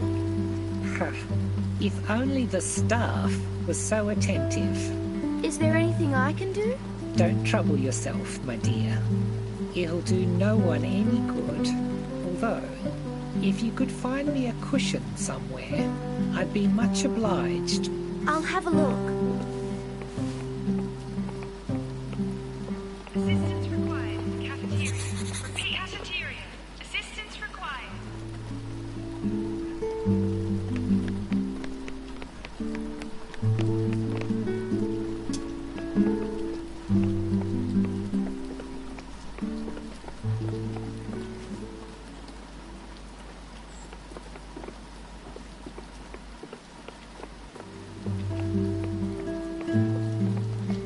Here, found one. An angel from on high. Thank you, dear. Just pop that down behind me if you would.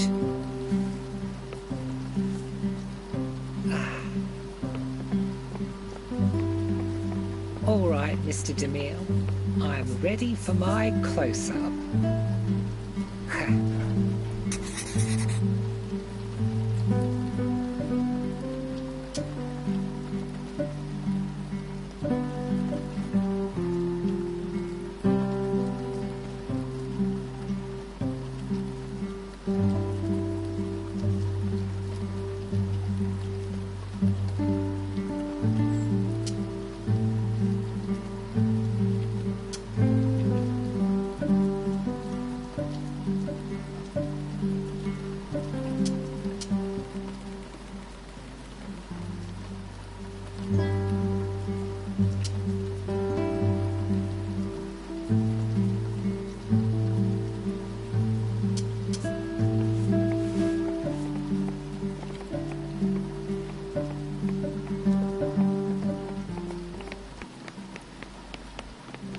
Ah, there you are. Me? Room 215 needs to get packed up. Mr. Falk's old room. Up next to Ms. Hummel's room. There's a box in there on the bed. It needs to get done today. Thanks.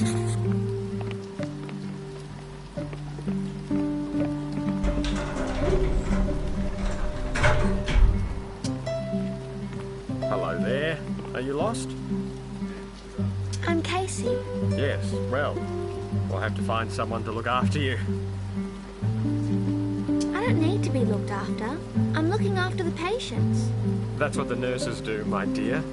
Now, come along. Mum is the head nurse. She said I could go around by myself. Mrs. Beaumaris. Oh, of course. Yes, you're helping out for a few days. I'm so sorry. It totally slipped my mind. Casey Beaumaris. Lovely to meet you. I'm Mr. Pettigrew. Felix. Your mum's boss, I suppose. Though she calls the shots more often than not, as I'm sure you're aware. It's wonderful to have you here. I can't stay and chat, but please keep up your vital work. Keep those patients happy. I'll see you around.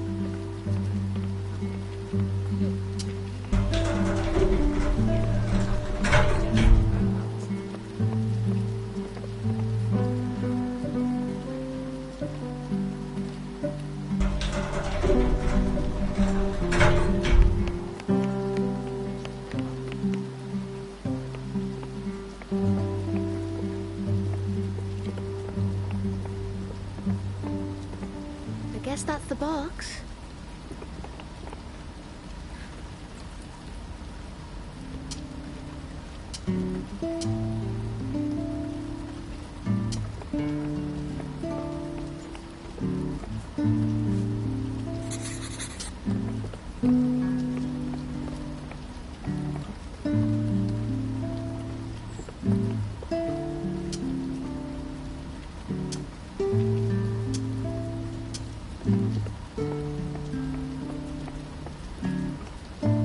That's not gonna fit.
Bye, Tommy. I'll see you later.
Yep, he's here. We need him for an hour or so over in General. Mrs. B needs... On my way. Now, I'm utterly tied up over in General. I may not be able to drop in today. How are you holding up on your end? Oh, not bad, not bad. You're all right with the list? 215. The floors. Yes, well, I was gonna say, No, I can come over. I just... No.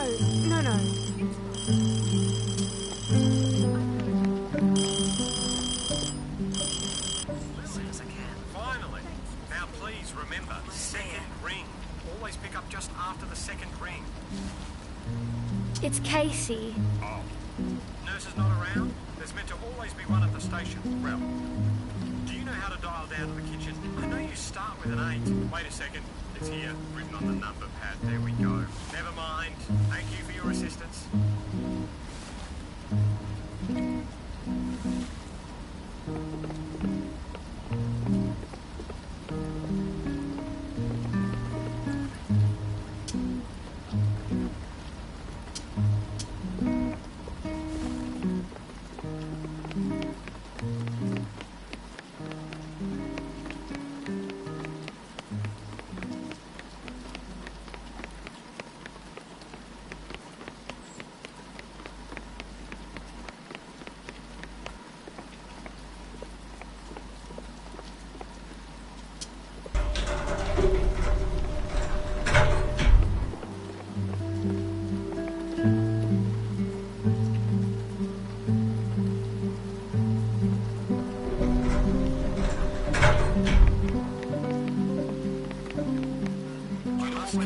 Time travel is not a skill in my repertoire. But if you think of anything at all that I can do now, please just let me know. Sure thing, Mr. Pettigrew. Yes. Very good.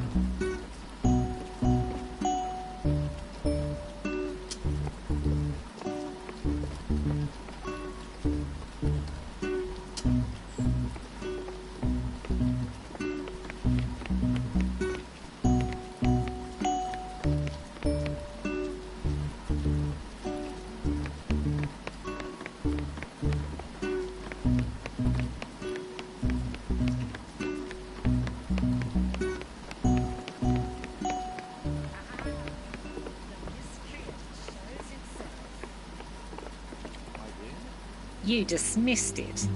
Dismissed me as faff. Tosh, you never believed, but here we are. Here we are. Well, yes, we are here. But what are you accusing me of?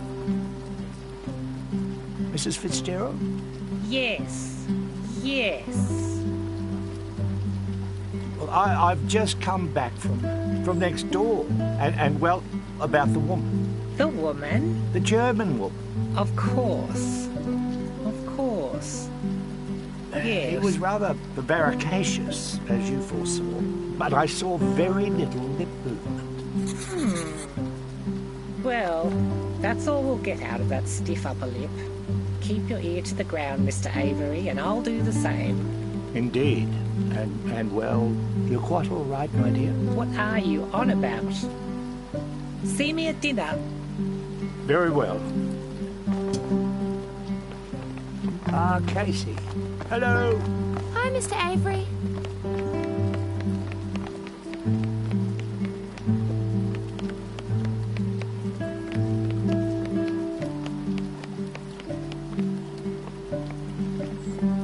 Miss Bruce?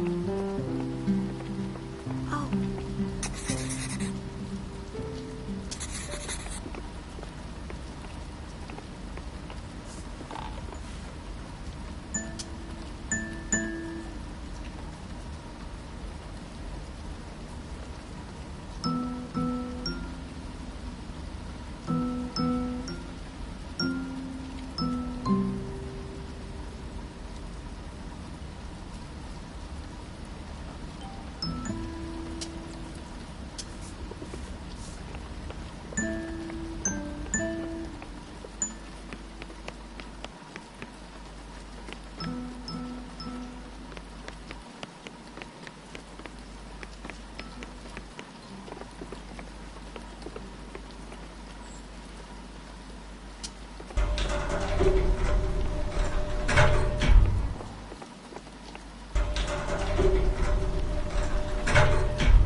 Casey, stellar job. Keep it up.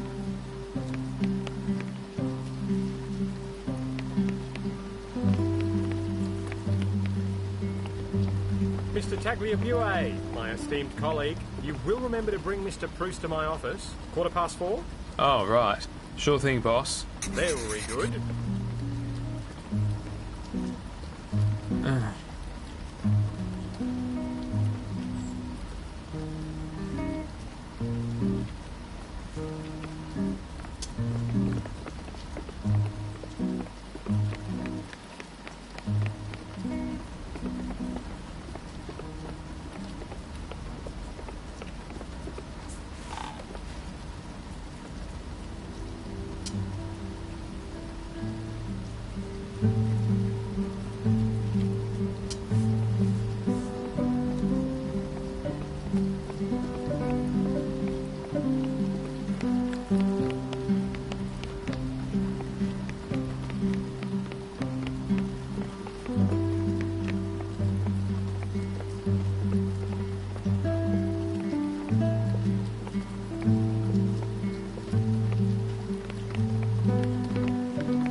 Mr. Pettigrew, they're heading up now. Mr. Bruce, I mean, in your office shortly.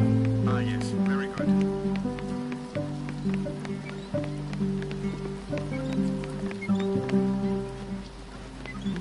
Hey, Mr. Bruce.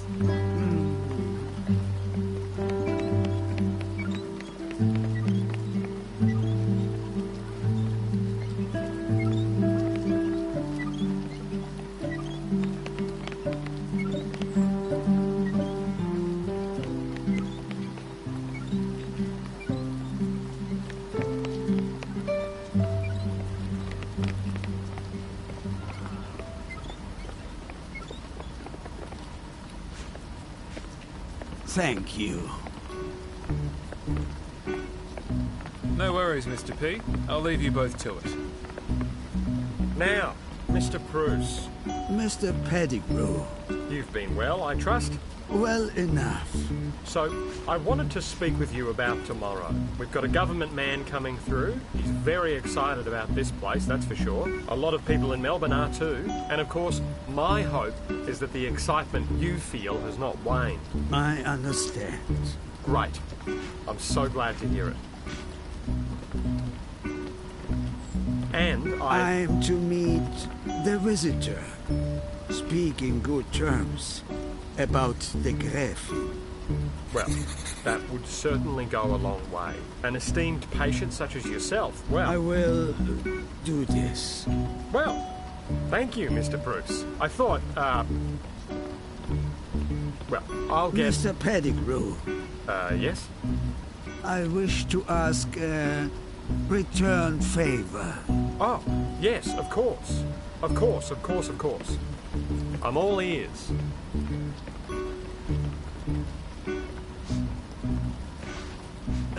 Dr. Bouchard wishes to speak with you.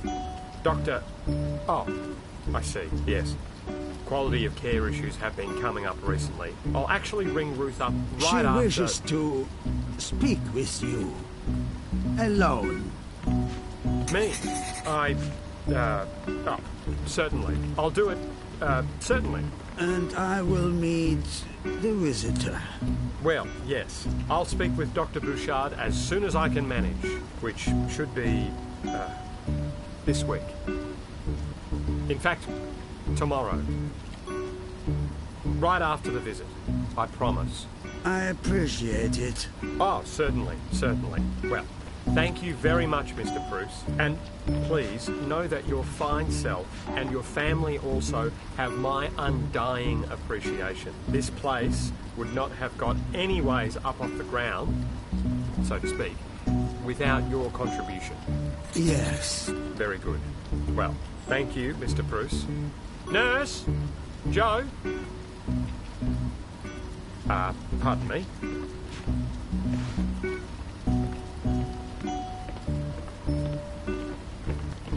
Nurse Tagliabue to Mr. Pettigrew's office.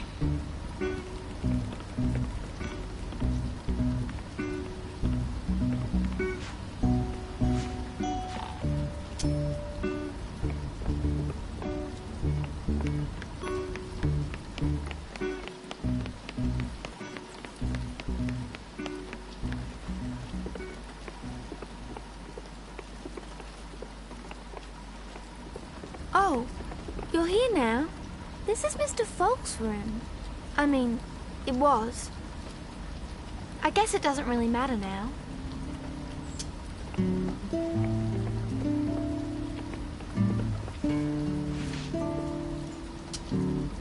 Were you friends with Mr. Falk?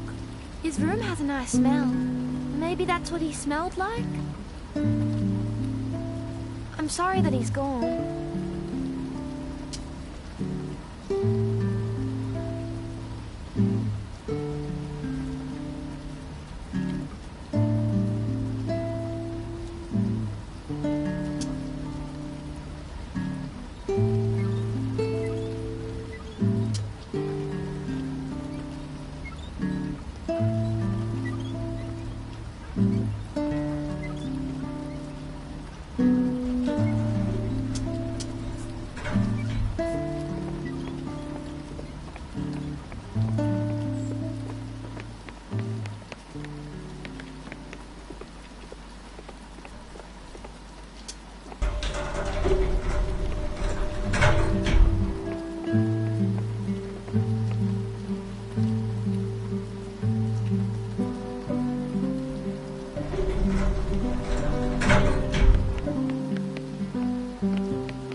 Afternoon.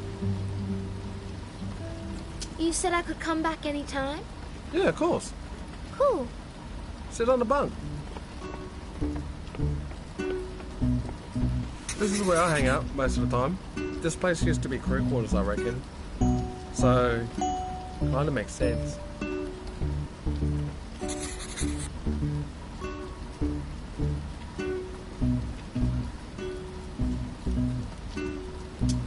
What are you drawing? Oh, it's my own comic. Just something I've been playing around with.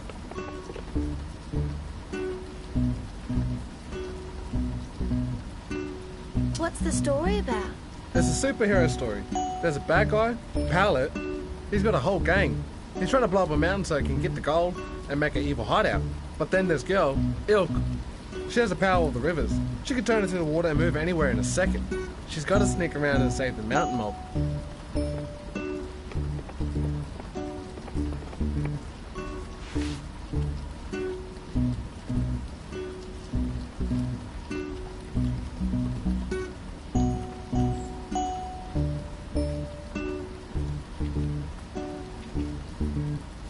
How long have you been working on it? Don't know.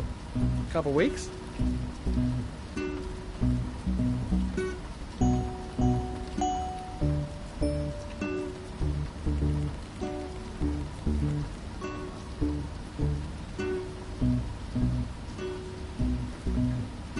Did you name the bad guy after Paula? Like the town? Yeah. How come? Pallet is evil. It's where I live. Yeah. Your names. The ones you put on towns, mountains, rivers, they come from people. You choose bad people. Oh, I didn't know. Your comic. Can you tell me some of the story? Okay, this is the first issue. It starts with Ilk.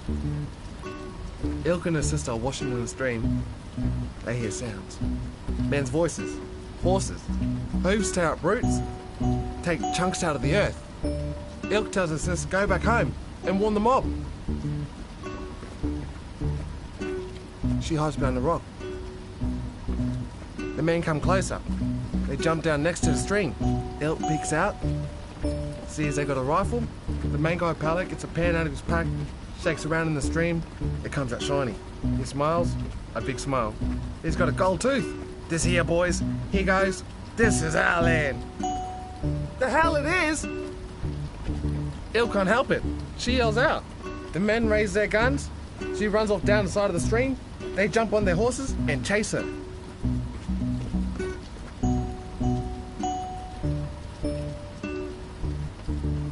What happens next? That's what I'm up to. Wow. Thank you. All good. It's good to say it out loud. Give me some ideas.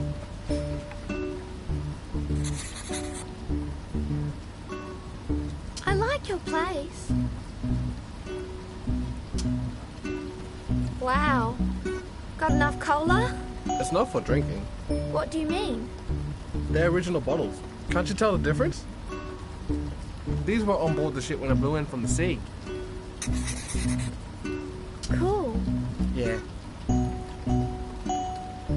Have you read all those? Heaps of times. Comics are hard to find. They have some at Wonthaggi Library. Read them all too. Heaps of times. What's that poster? It's the Aboriginal flag. Never seen one. You're Aboriginal? Yeah. I'm Bunurong. I didn't realise. Yeah, well, being Aboriginal isn't always something to be shouting from the rooftop, is it? Don't know what reaction you're going to get. Better not treat me different. Of course not. I mean it. So what does the flag mean? Oh, well, the yellow's the sun. That's easy. That's where life comes from, the sun. And then the red's the country. Fellow who made it is from way up north, so I guess that makes sense to him. And then the black, that's us, the people. Thanks.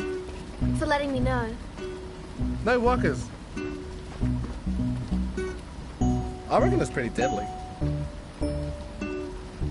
What else do you need? People, country, life.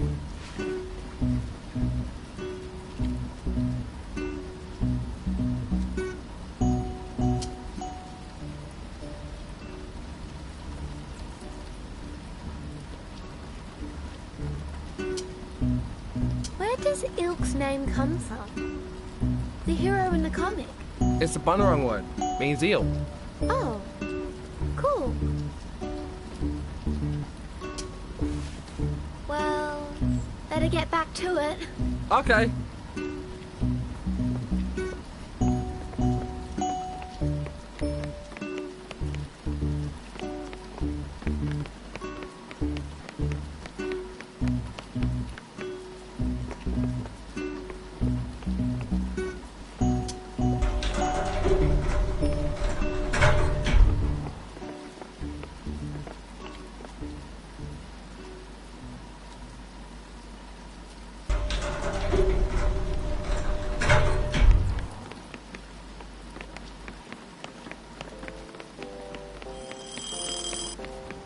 Mrs. Beaumaris? Hey, Lily.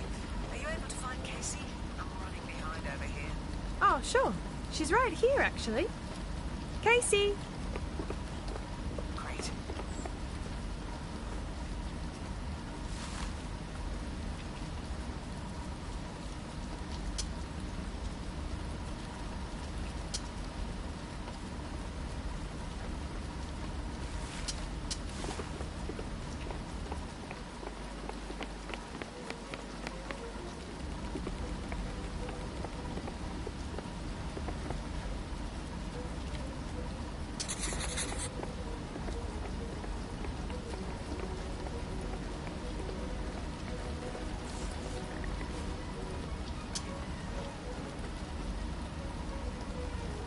When did you travel on the airship? In the early 30s. Several times. Before the war. And then again, once 1953.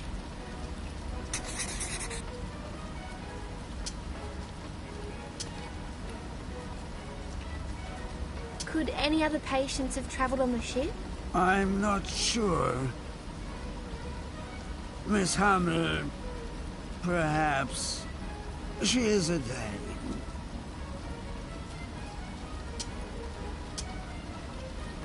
Were you rich? So what?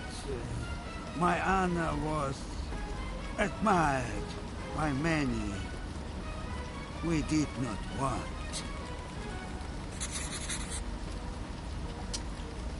Who is Anna? My wife. Late, as you say.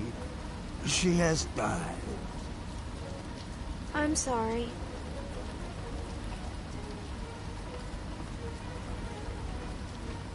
Casey! Casey to the nurse's station, please. You are requested.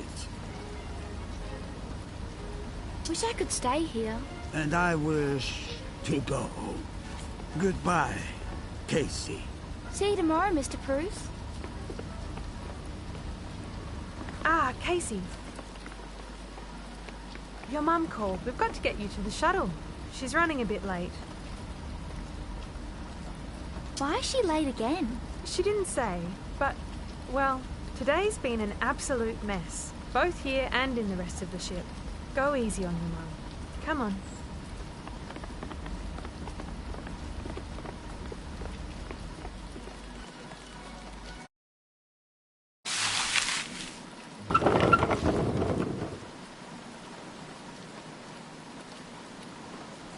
So, how's your day been? I don't know.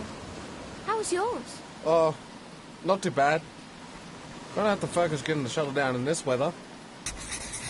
Your mum's a pretty big deal around here, yeah? She's the head nurse. Yeah, I guess. Busy lady. Got plans for tonight? It's Saturday. Oh, yeah. God.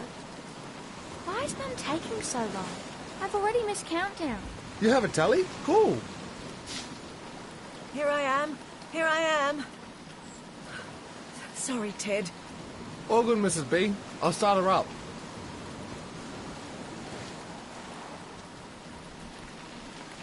I was waiting too. Leave it, Casey. This is not the time. In fact, there'll be no more chick from you for the rest of the evening. Got it? We're in for a bumpy ride.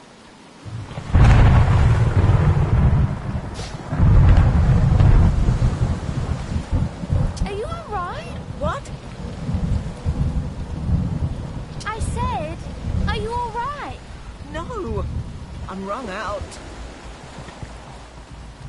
What were you actually doing today? You were meant to be helping the nurses, not causing trouble.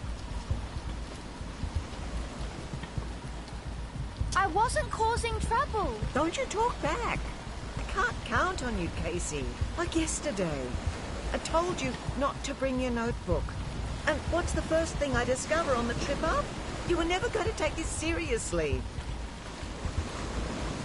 But, Mum, I'm trying. I tried to help Esther. No one seems to be taking her seriously. I think Esther's really in pain. I didn't say you did nothing. But you were given a responsibility. I don't understand it, Casey. I just don't understand. Would it have killed you to have done what I asked for just 3 days? I thought this was something that you might take an interest in. I guess I was wrong.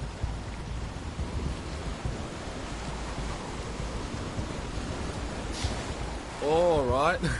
We're here. That wasn't too rough after all.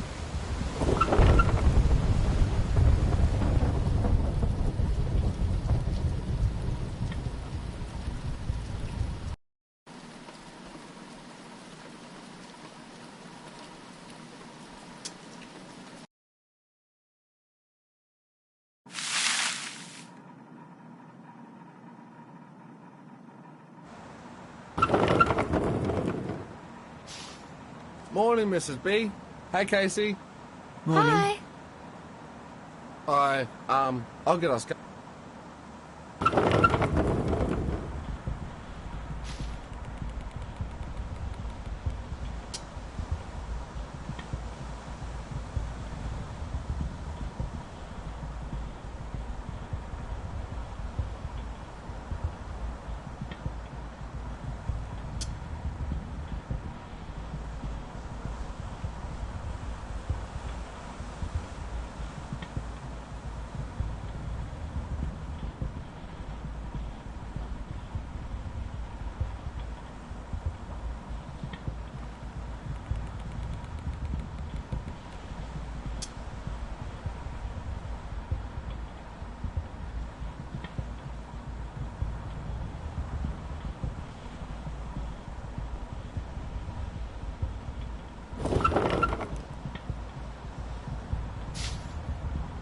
Here we are.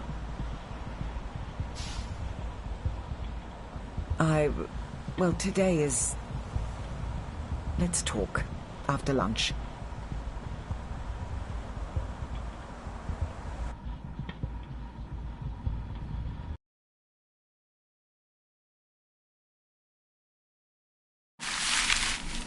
All right, where are they?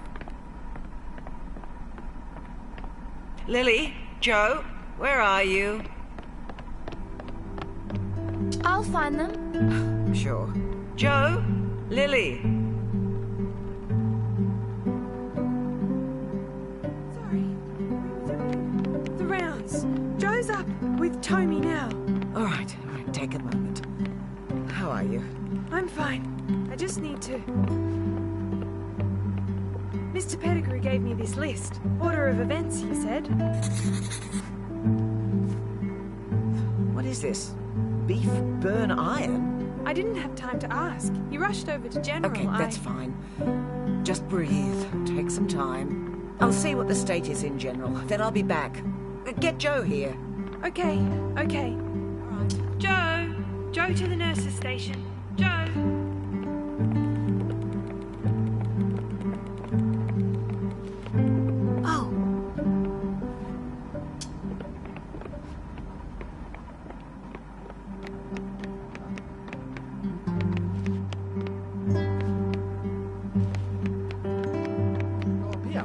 I did not sleep well.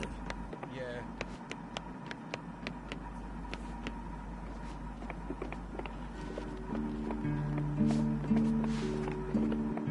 What about a bit of sports, eh? I wish to hear of the culture. Culture? Let me see. Okay.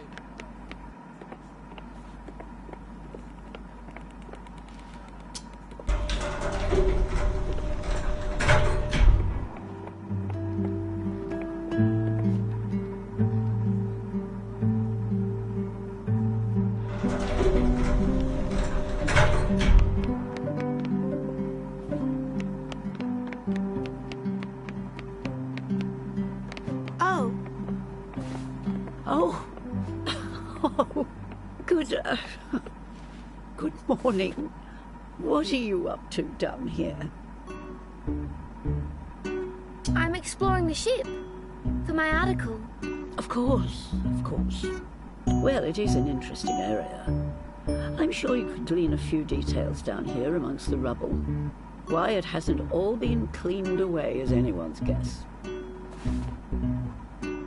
It's a little chilly, but I like it here.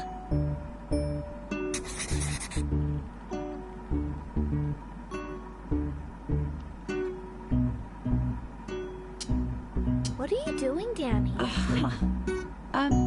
Good question. I had a compulsion to explore the ship a little more. I had no idea this whole area was just beyond the elevator.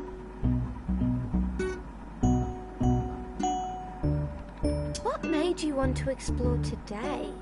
Oh, I don't know. Just a feeling.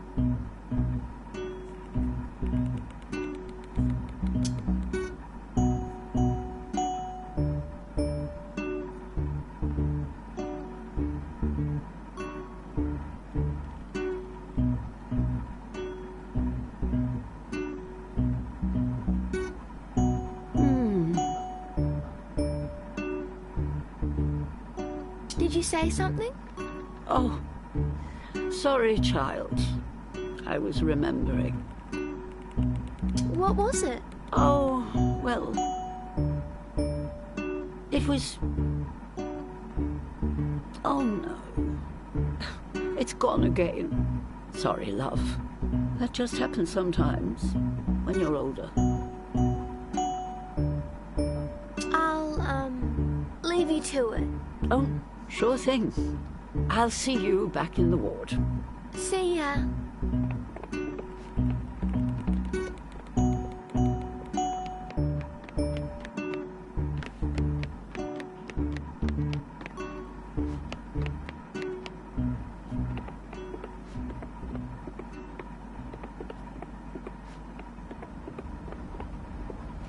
Good morning.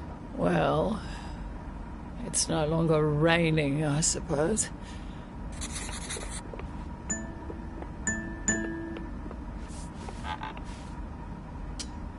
How are you today? Worse. Would you rather I wasn't here? I am tired. It is not... It's nothing to do with you.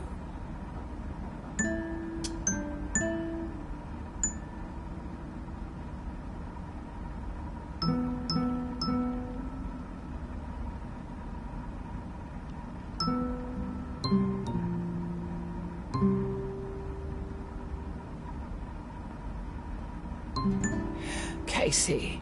Yes? Mr. Pettigrew, the hospital director. Have you seen him today? I'm not sure if I've seen him. The nurse's station is very busy. I guess they're preparing for the visit. Why do you ask? He is meant to see me. Oh.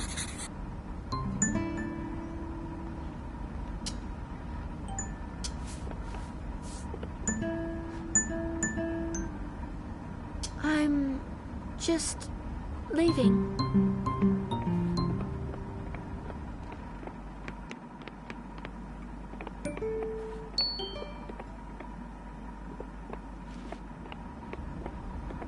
Why is everyone still asleep?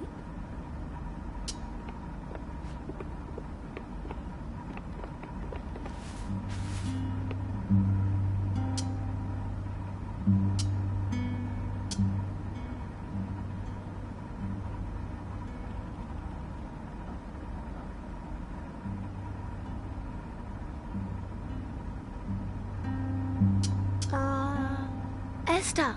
Esther?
Oh, it's already full.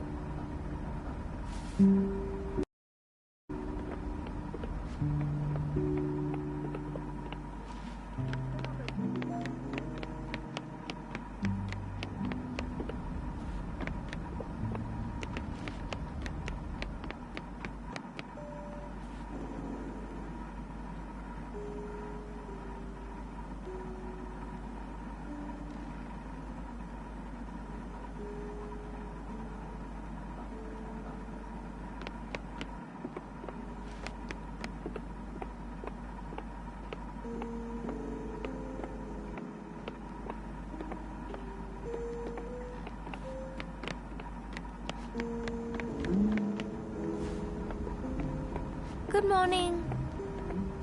Oh dear. Why are you cutting up that book?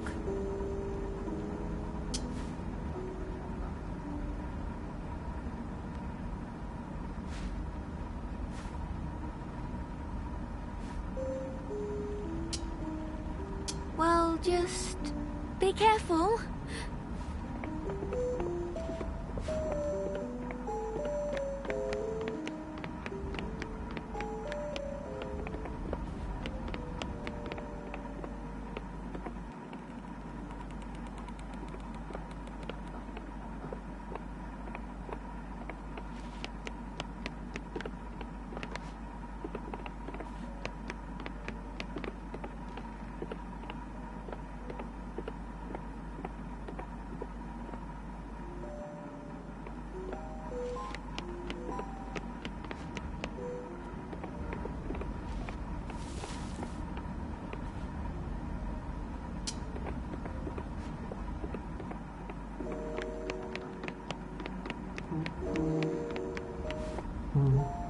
Right, all right. Oh. No. You! Stop that!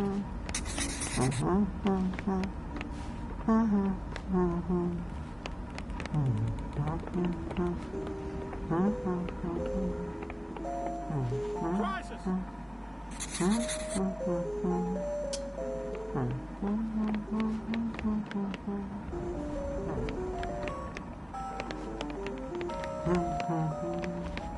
The man's gonna be here any minute! What's wrong? Oh, God. You got that right! All right. That's enough, Miss H. Go.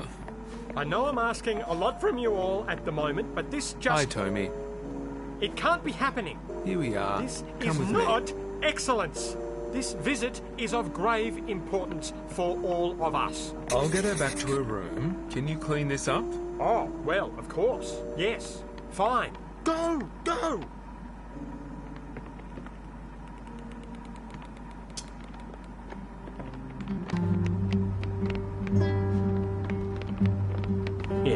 perfectly fine. Perfectly bloody fine.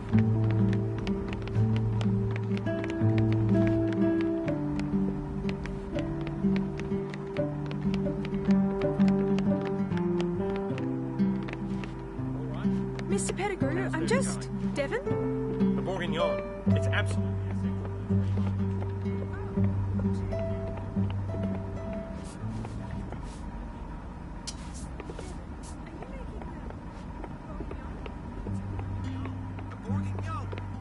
Please, Dev. You'll kill me if it's not ready in time. All right.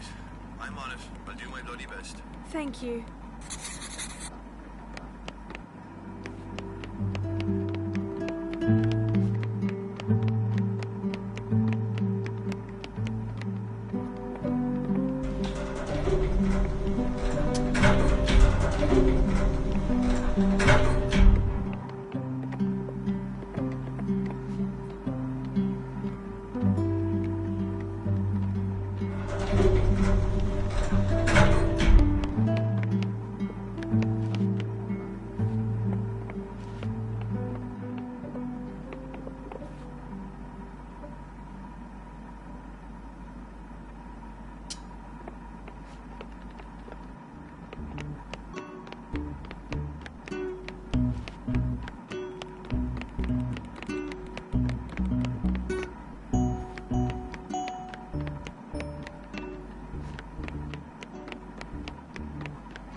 Mr. Avery.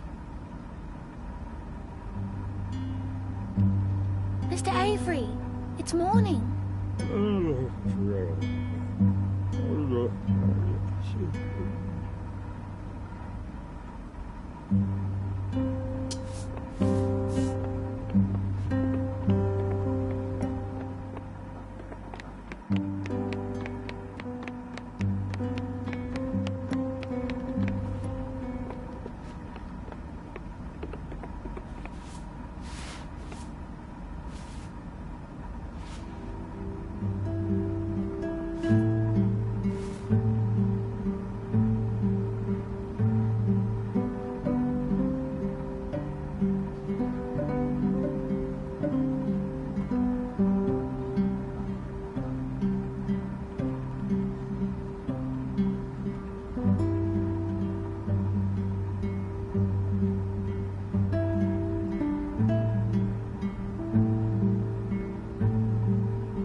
I'm back again.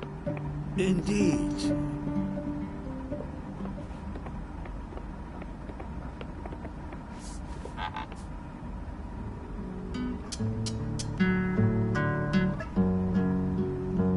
Excuse me, Mr. Bruce. Yes?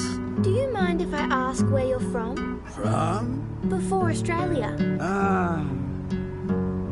Well, I was born in Austria. But I spent many years in England, traveling. Then England, my Anna passed. My wife, Anna, then to here.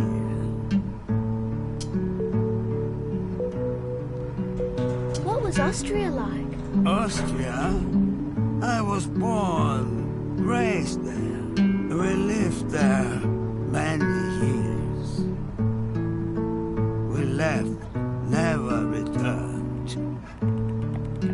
Mr. Bruce? I'll go.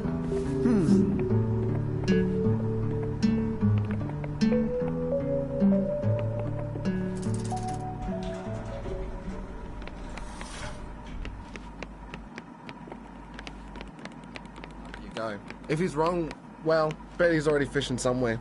Ha! He did love his fishing. I'll head upstairs, but I might pop down here every now and then, if that's all right with you, Ted. Oh, of course. Yeah, we'll have you on. I look forward to it. You hanging him back? No, I'm right, thank you, dear. Bye for now.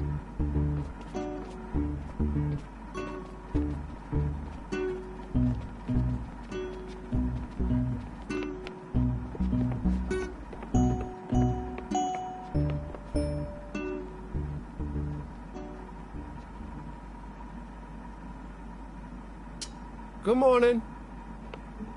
Come on, take a seat. Sure.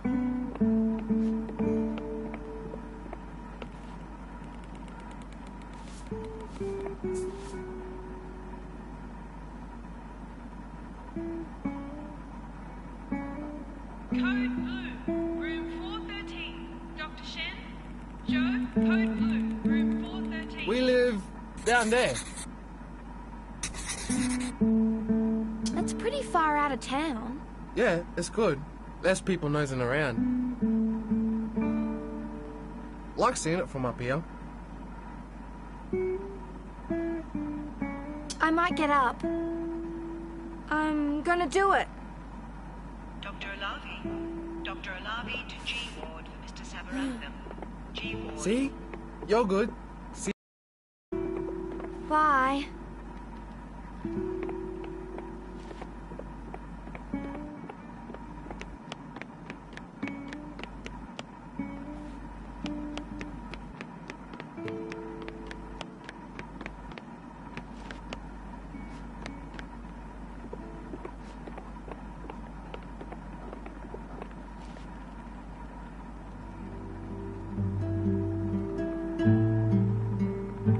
Hey, what's Get a wheelchair.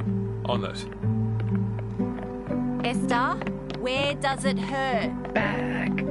My back. Right. How long has it hurt? 2, 3 days. 3 days? Why didn't you get me earlier? We thought that she usually... Fine, okay. Esther, I'm going to quickly check your... This is a clear case of sepsis. Clear as bloody day. Cold. Kid out of the way. Here. Alright, help me get her up.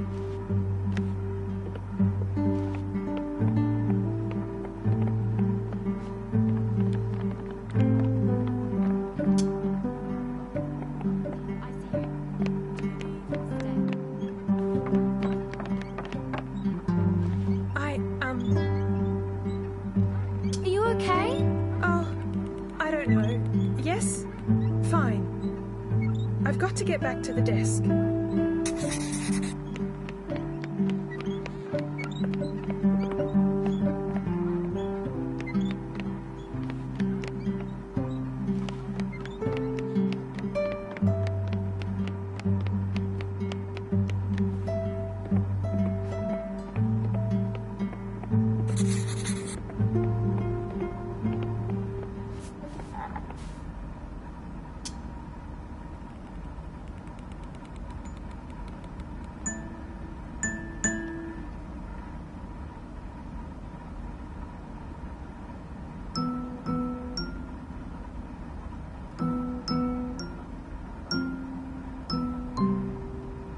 about your mother? I haven't seen her recently. She's probably busy with the VIP. Well, I don't think I've seen her in days. Perhaps she has forgotten about me. She's been sour lately. She's really busy, and it puts her in a horrible mood. Last night she was so mean to me. She made me come up here, and then she was complaining that I haven't been doing enough, telling me I was being selfish. I think she's the selfish one. Your mother may be many things. Selfish is not one of them. Without her, there would be no hospital, here or on the ground. If you see her as selfish, you are not seeing her.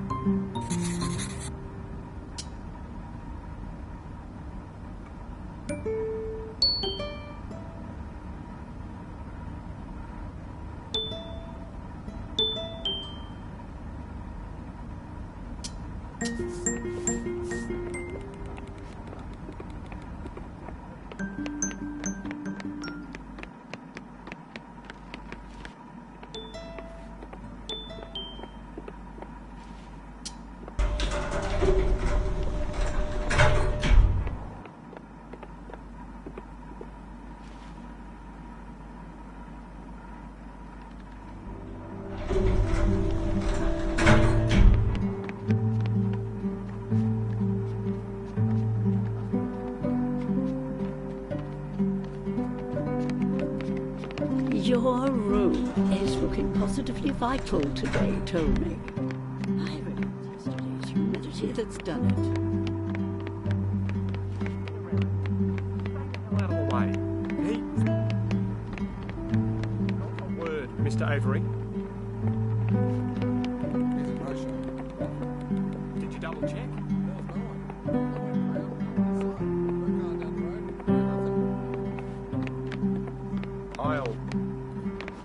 I'll look into this.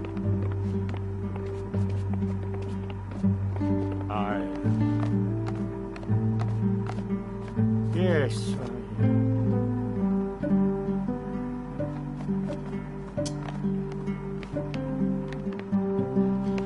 Well, okay.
Just the orders for myself and Ms. Hummel, please.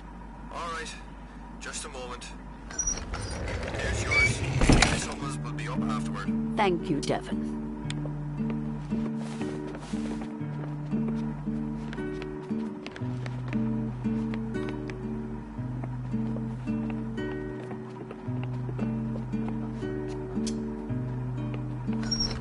Miss Hummels is up.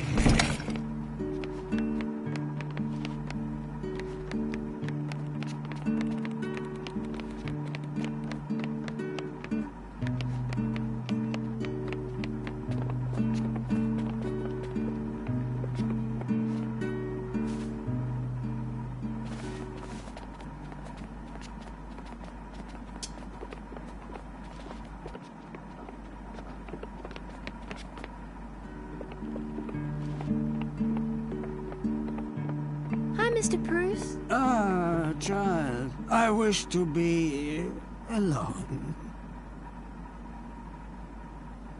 Okay. Thank you.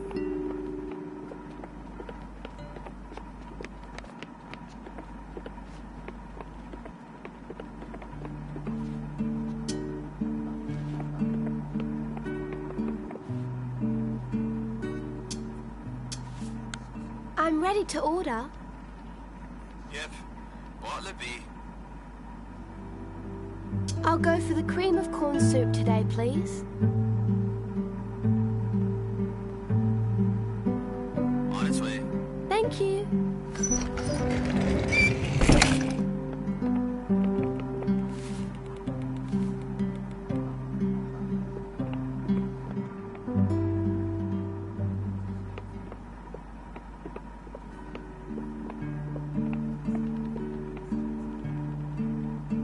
Let's eat together.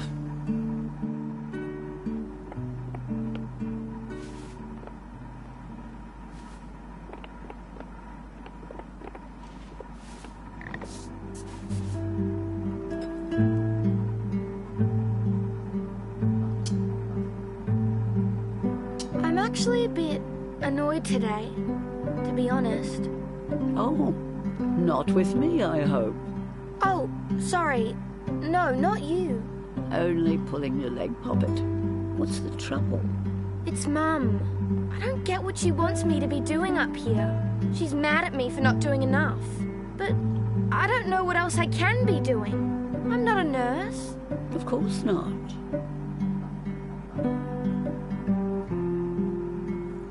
I'm just frustrated.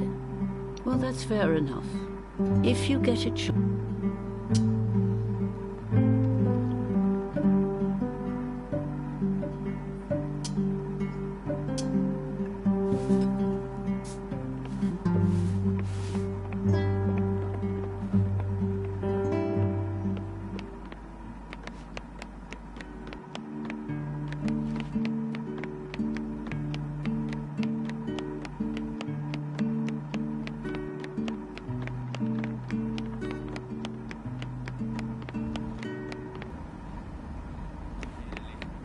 Dev, has Mr. Avery collected his meal today?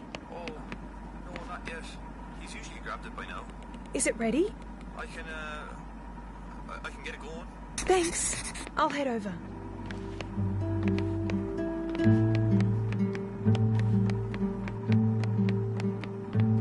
Yes, we'll keep ourselves busy.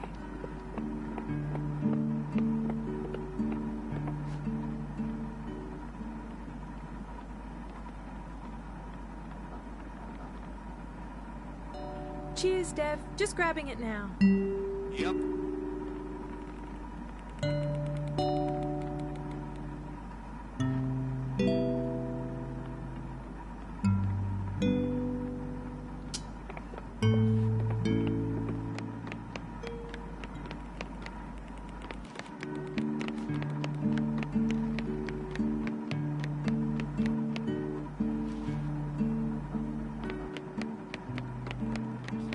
That's okay.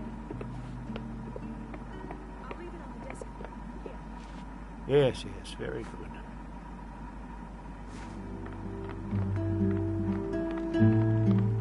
Mr. Avery, The way Mr. Pettigrew spoke to No. He was rather rude to you, I think.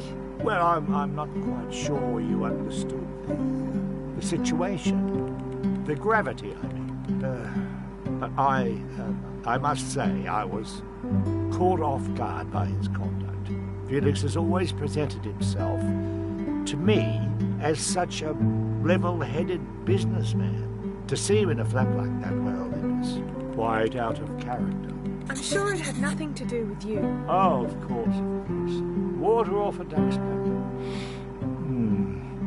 Thank you, my dear, for lunch.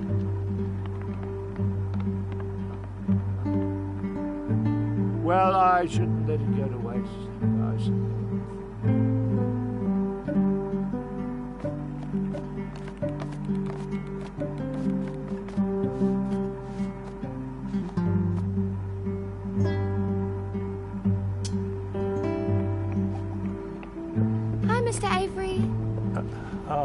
Yeah, hello. I suppose you can come in. I don't know if I'll be particularly charming company just now.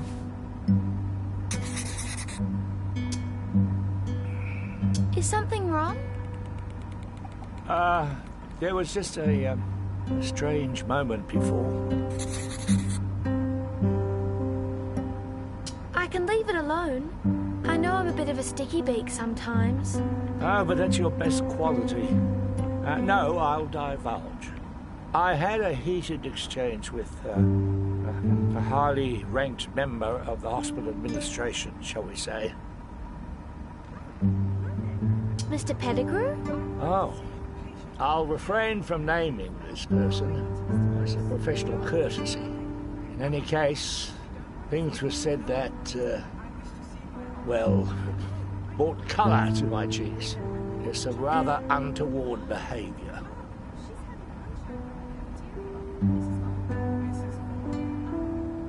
I had a fight with Mum last night. Really?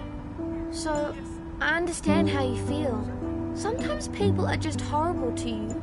They don't care about what you think or how you feel. This was your mother. Forgive me, but that's a surprise. I can't imagine Mrs. Beaumaris yelling like, well, I believe you. But something tells me there's more to the picture in your case. I hope you'll feel better soon. Well, thank you, Casey.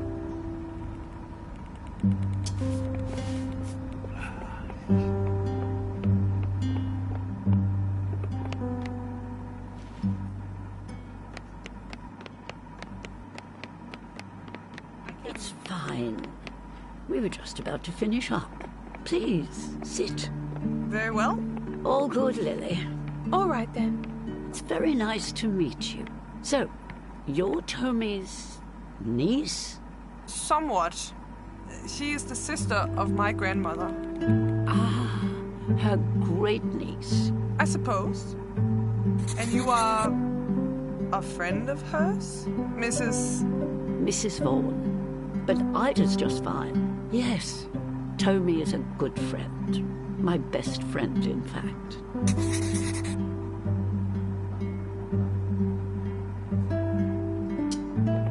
Ah, Casey. This is Agnete. She's here to see Tommy. Have you two met? Not yet. Nice to meet you. I am Tommy's great-niece. Hi. Casey's helping out up here for a few days. Come, sit for a bit.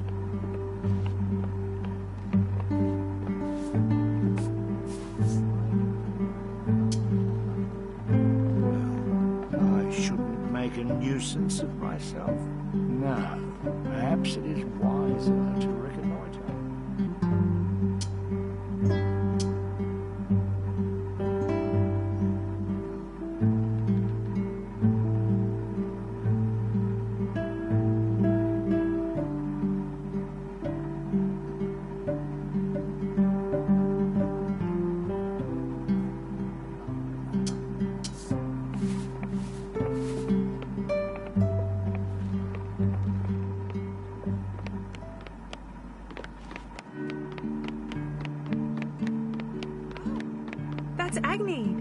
here to see Miss Hummel. Agnete, you say? Well, and Miss Hummel? Really? She's some sort of relation. A grandniece, maybe? A niece? My word, yes. I thought perhaps I should. I'll pop down to see Mrs. Fitzgerald, see if she's quite recovered from yesterday. Yes. Oh, you didn't hear? Oh, shivers. Of course. Mrs. Fitzgerald is in the ICU. What? We had to rush her there this morning. They think it was sepsis due to an infection. Oh, my God.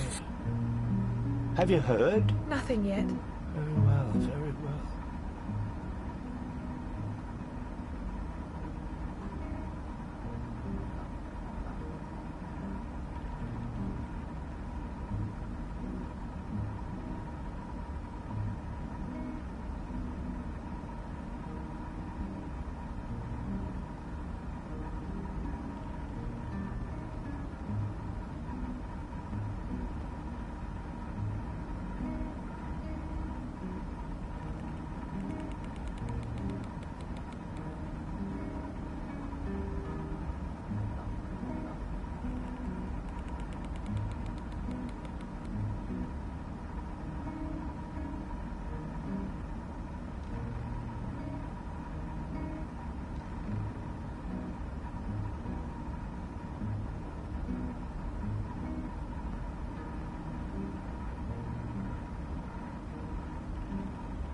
Oh, my word.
Bernard, on the other hand, or Mr. Bruce.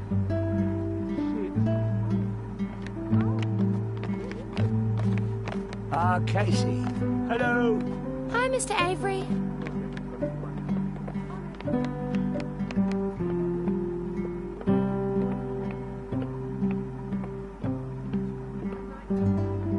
Can you get it prepped? Joe will be ready for it in about 10. No worries, Lil.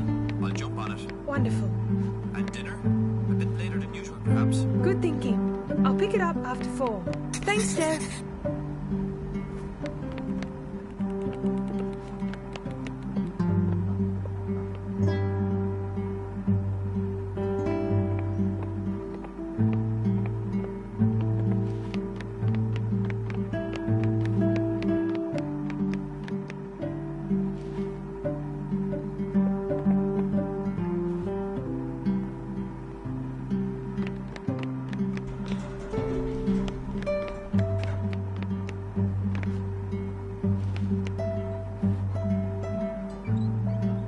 Ah, Mr. Bruce. Just the man I was looking to see.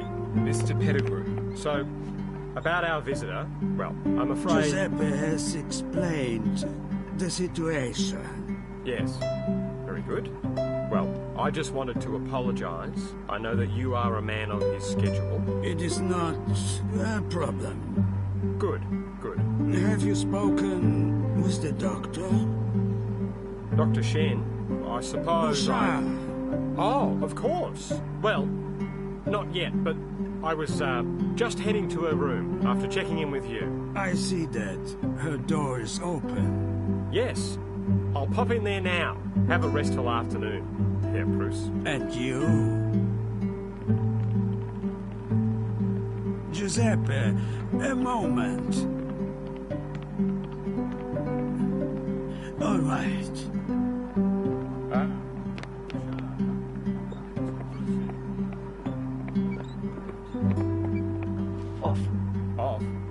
Off this ship.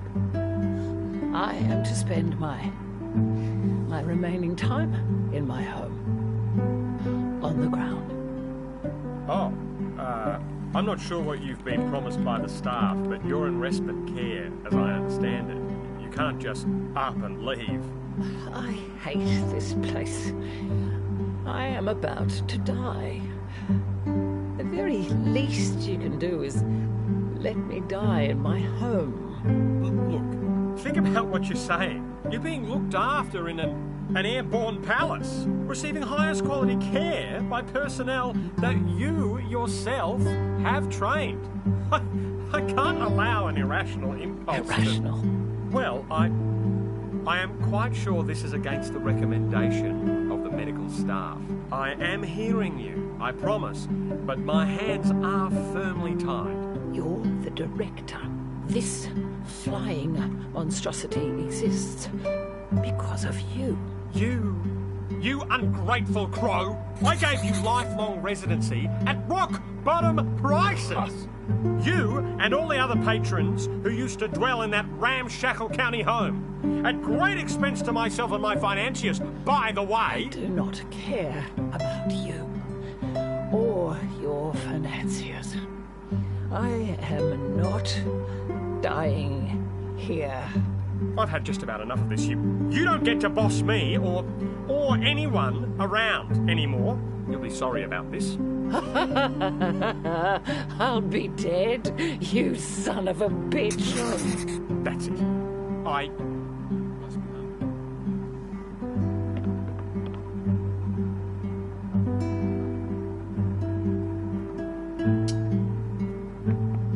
No.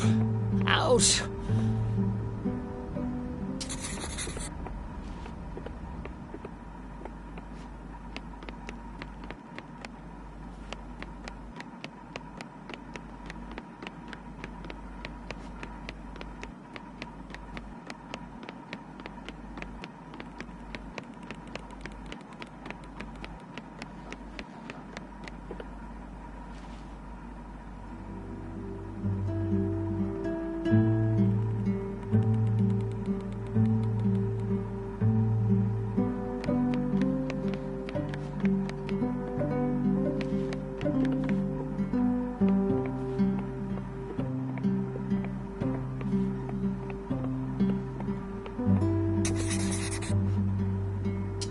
she? Oh, Casey. Just resting. But she seems well, I think. How are you feeling? Oh, well, a little worried. Fine otherwise. I'll leave you to it. Yes. Thanks for popping by. Casey, meet me at the lounge, please.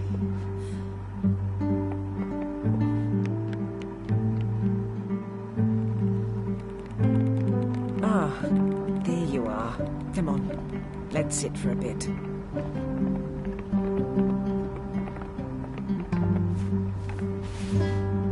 Well, I suppose you heard about the counsellor. Yeah. I've been rushed off my feet the past few days. Once it was all over, I thought about you. And I realized, well, I realized how much I've been asking of you. This is my job, so of course it's all very normal to me. But this is all very new for you.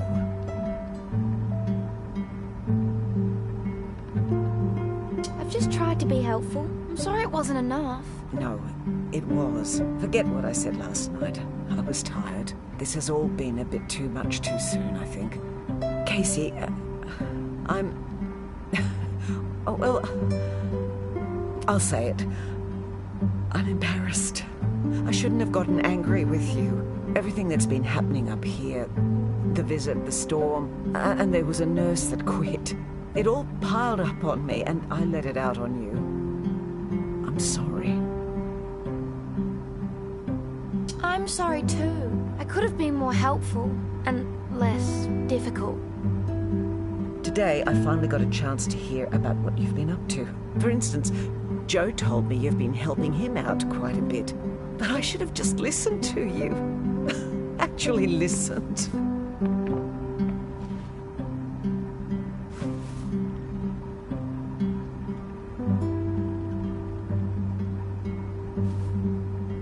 So, tell me, how have things been going up here? Well,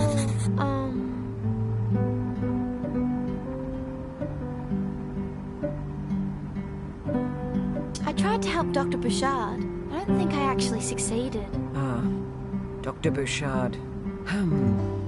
She's in a lot of pain and hasn't got much longer now. Sometimes you can't cheer someone up.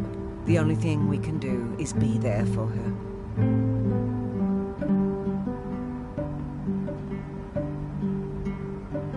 I wish there was some way we could help. There might be. I'm going to have a chat to Dr. Shen in a moment. We're going to see what we can do for her. Together.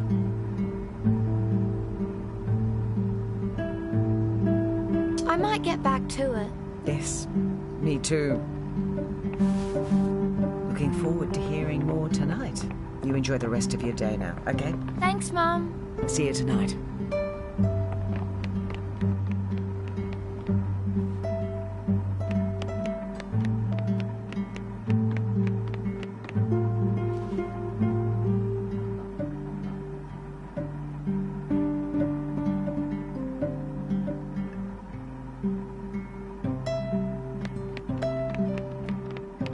Mr. P is sorted. He was surprisingly relaxed about it. Oh, thank goodness.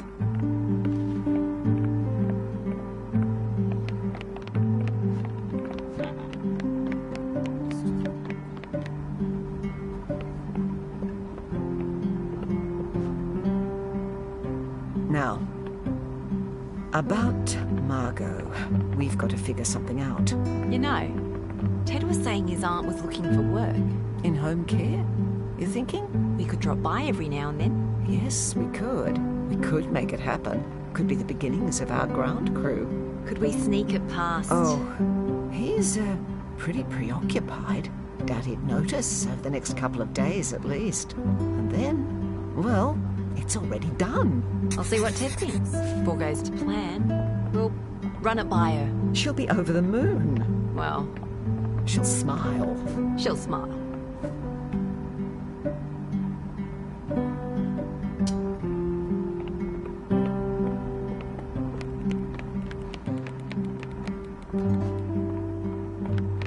Lily. Oh, Dr. Shen?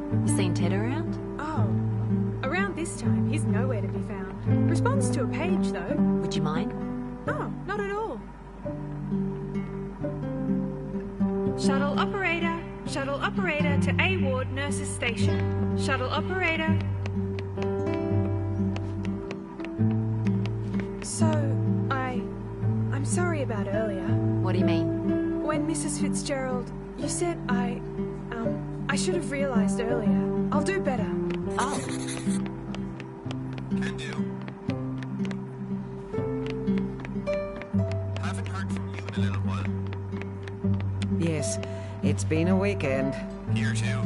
Pity about Mr. Fogg. Yes. Yes, indeed. Me too.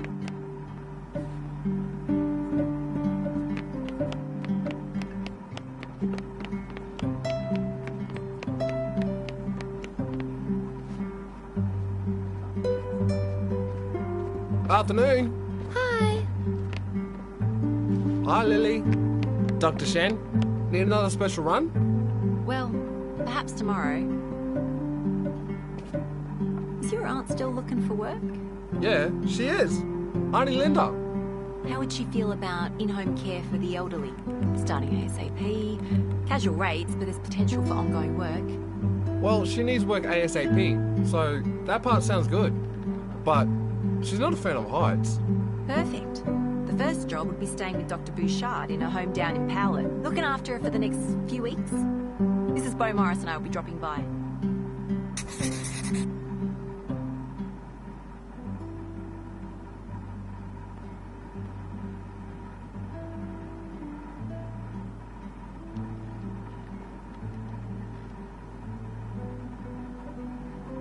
Alright if I give her a buzz? Oh, sure. I've got to do the rounds anyway.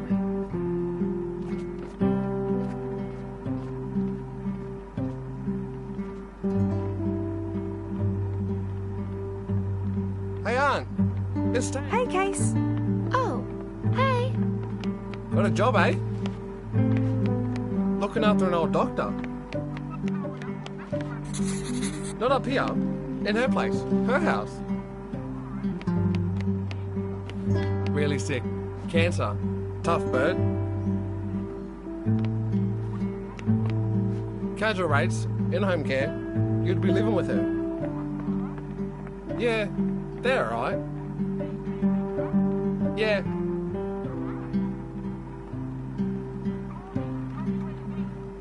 Yeah, I will. Alright. Yeah, she'll do it. Wonderful.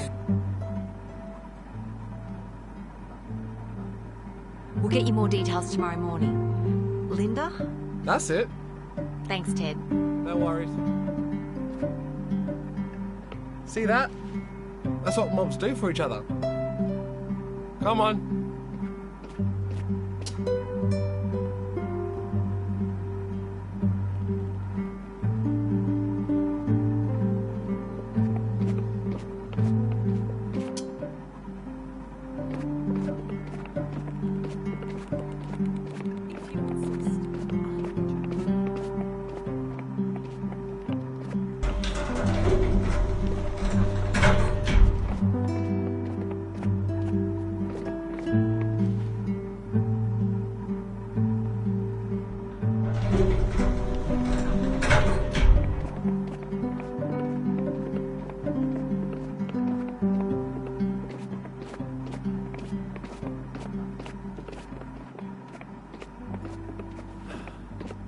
Well, I'm going to do a bit more drawing.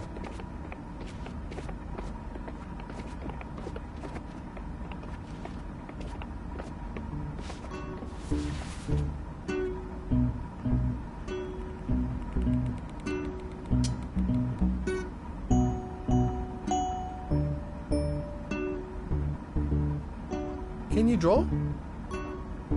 A bit. Yeah. Good. Get out that notebook. Draw something, just on the top half of the page.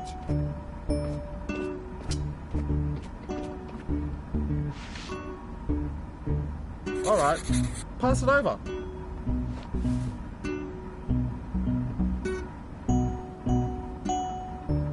You can draw. Not nearly as good as you. Well, yeah, I've practiced a bit. What did you draw? Well, this one's an eagle. And this other one's a cheeky crow.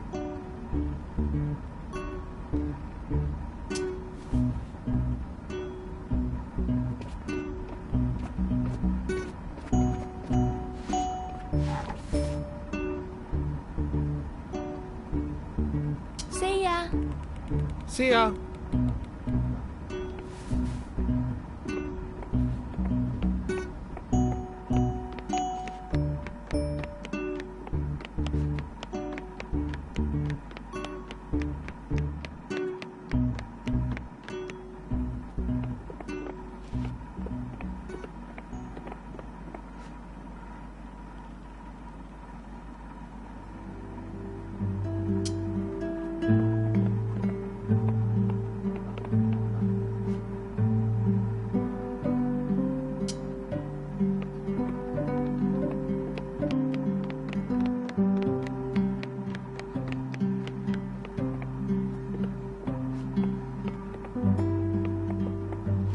Shock. I knew it.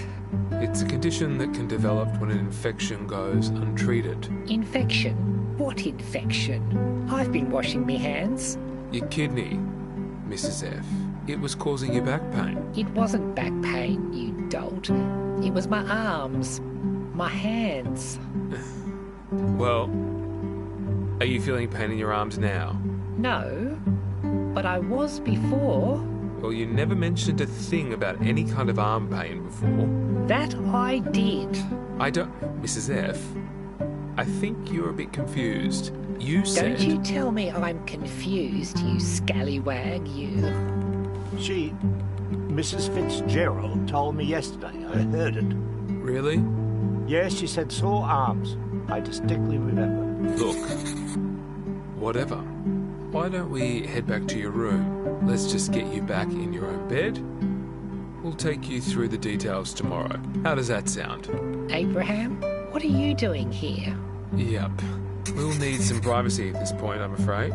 Nonsense. Oh, it's fine. I'll come and see you later this afternoon, Mrs. Fitzgerald. Yes, very good.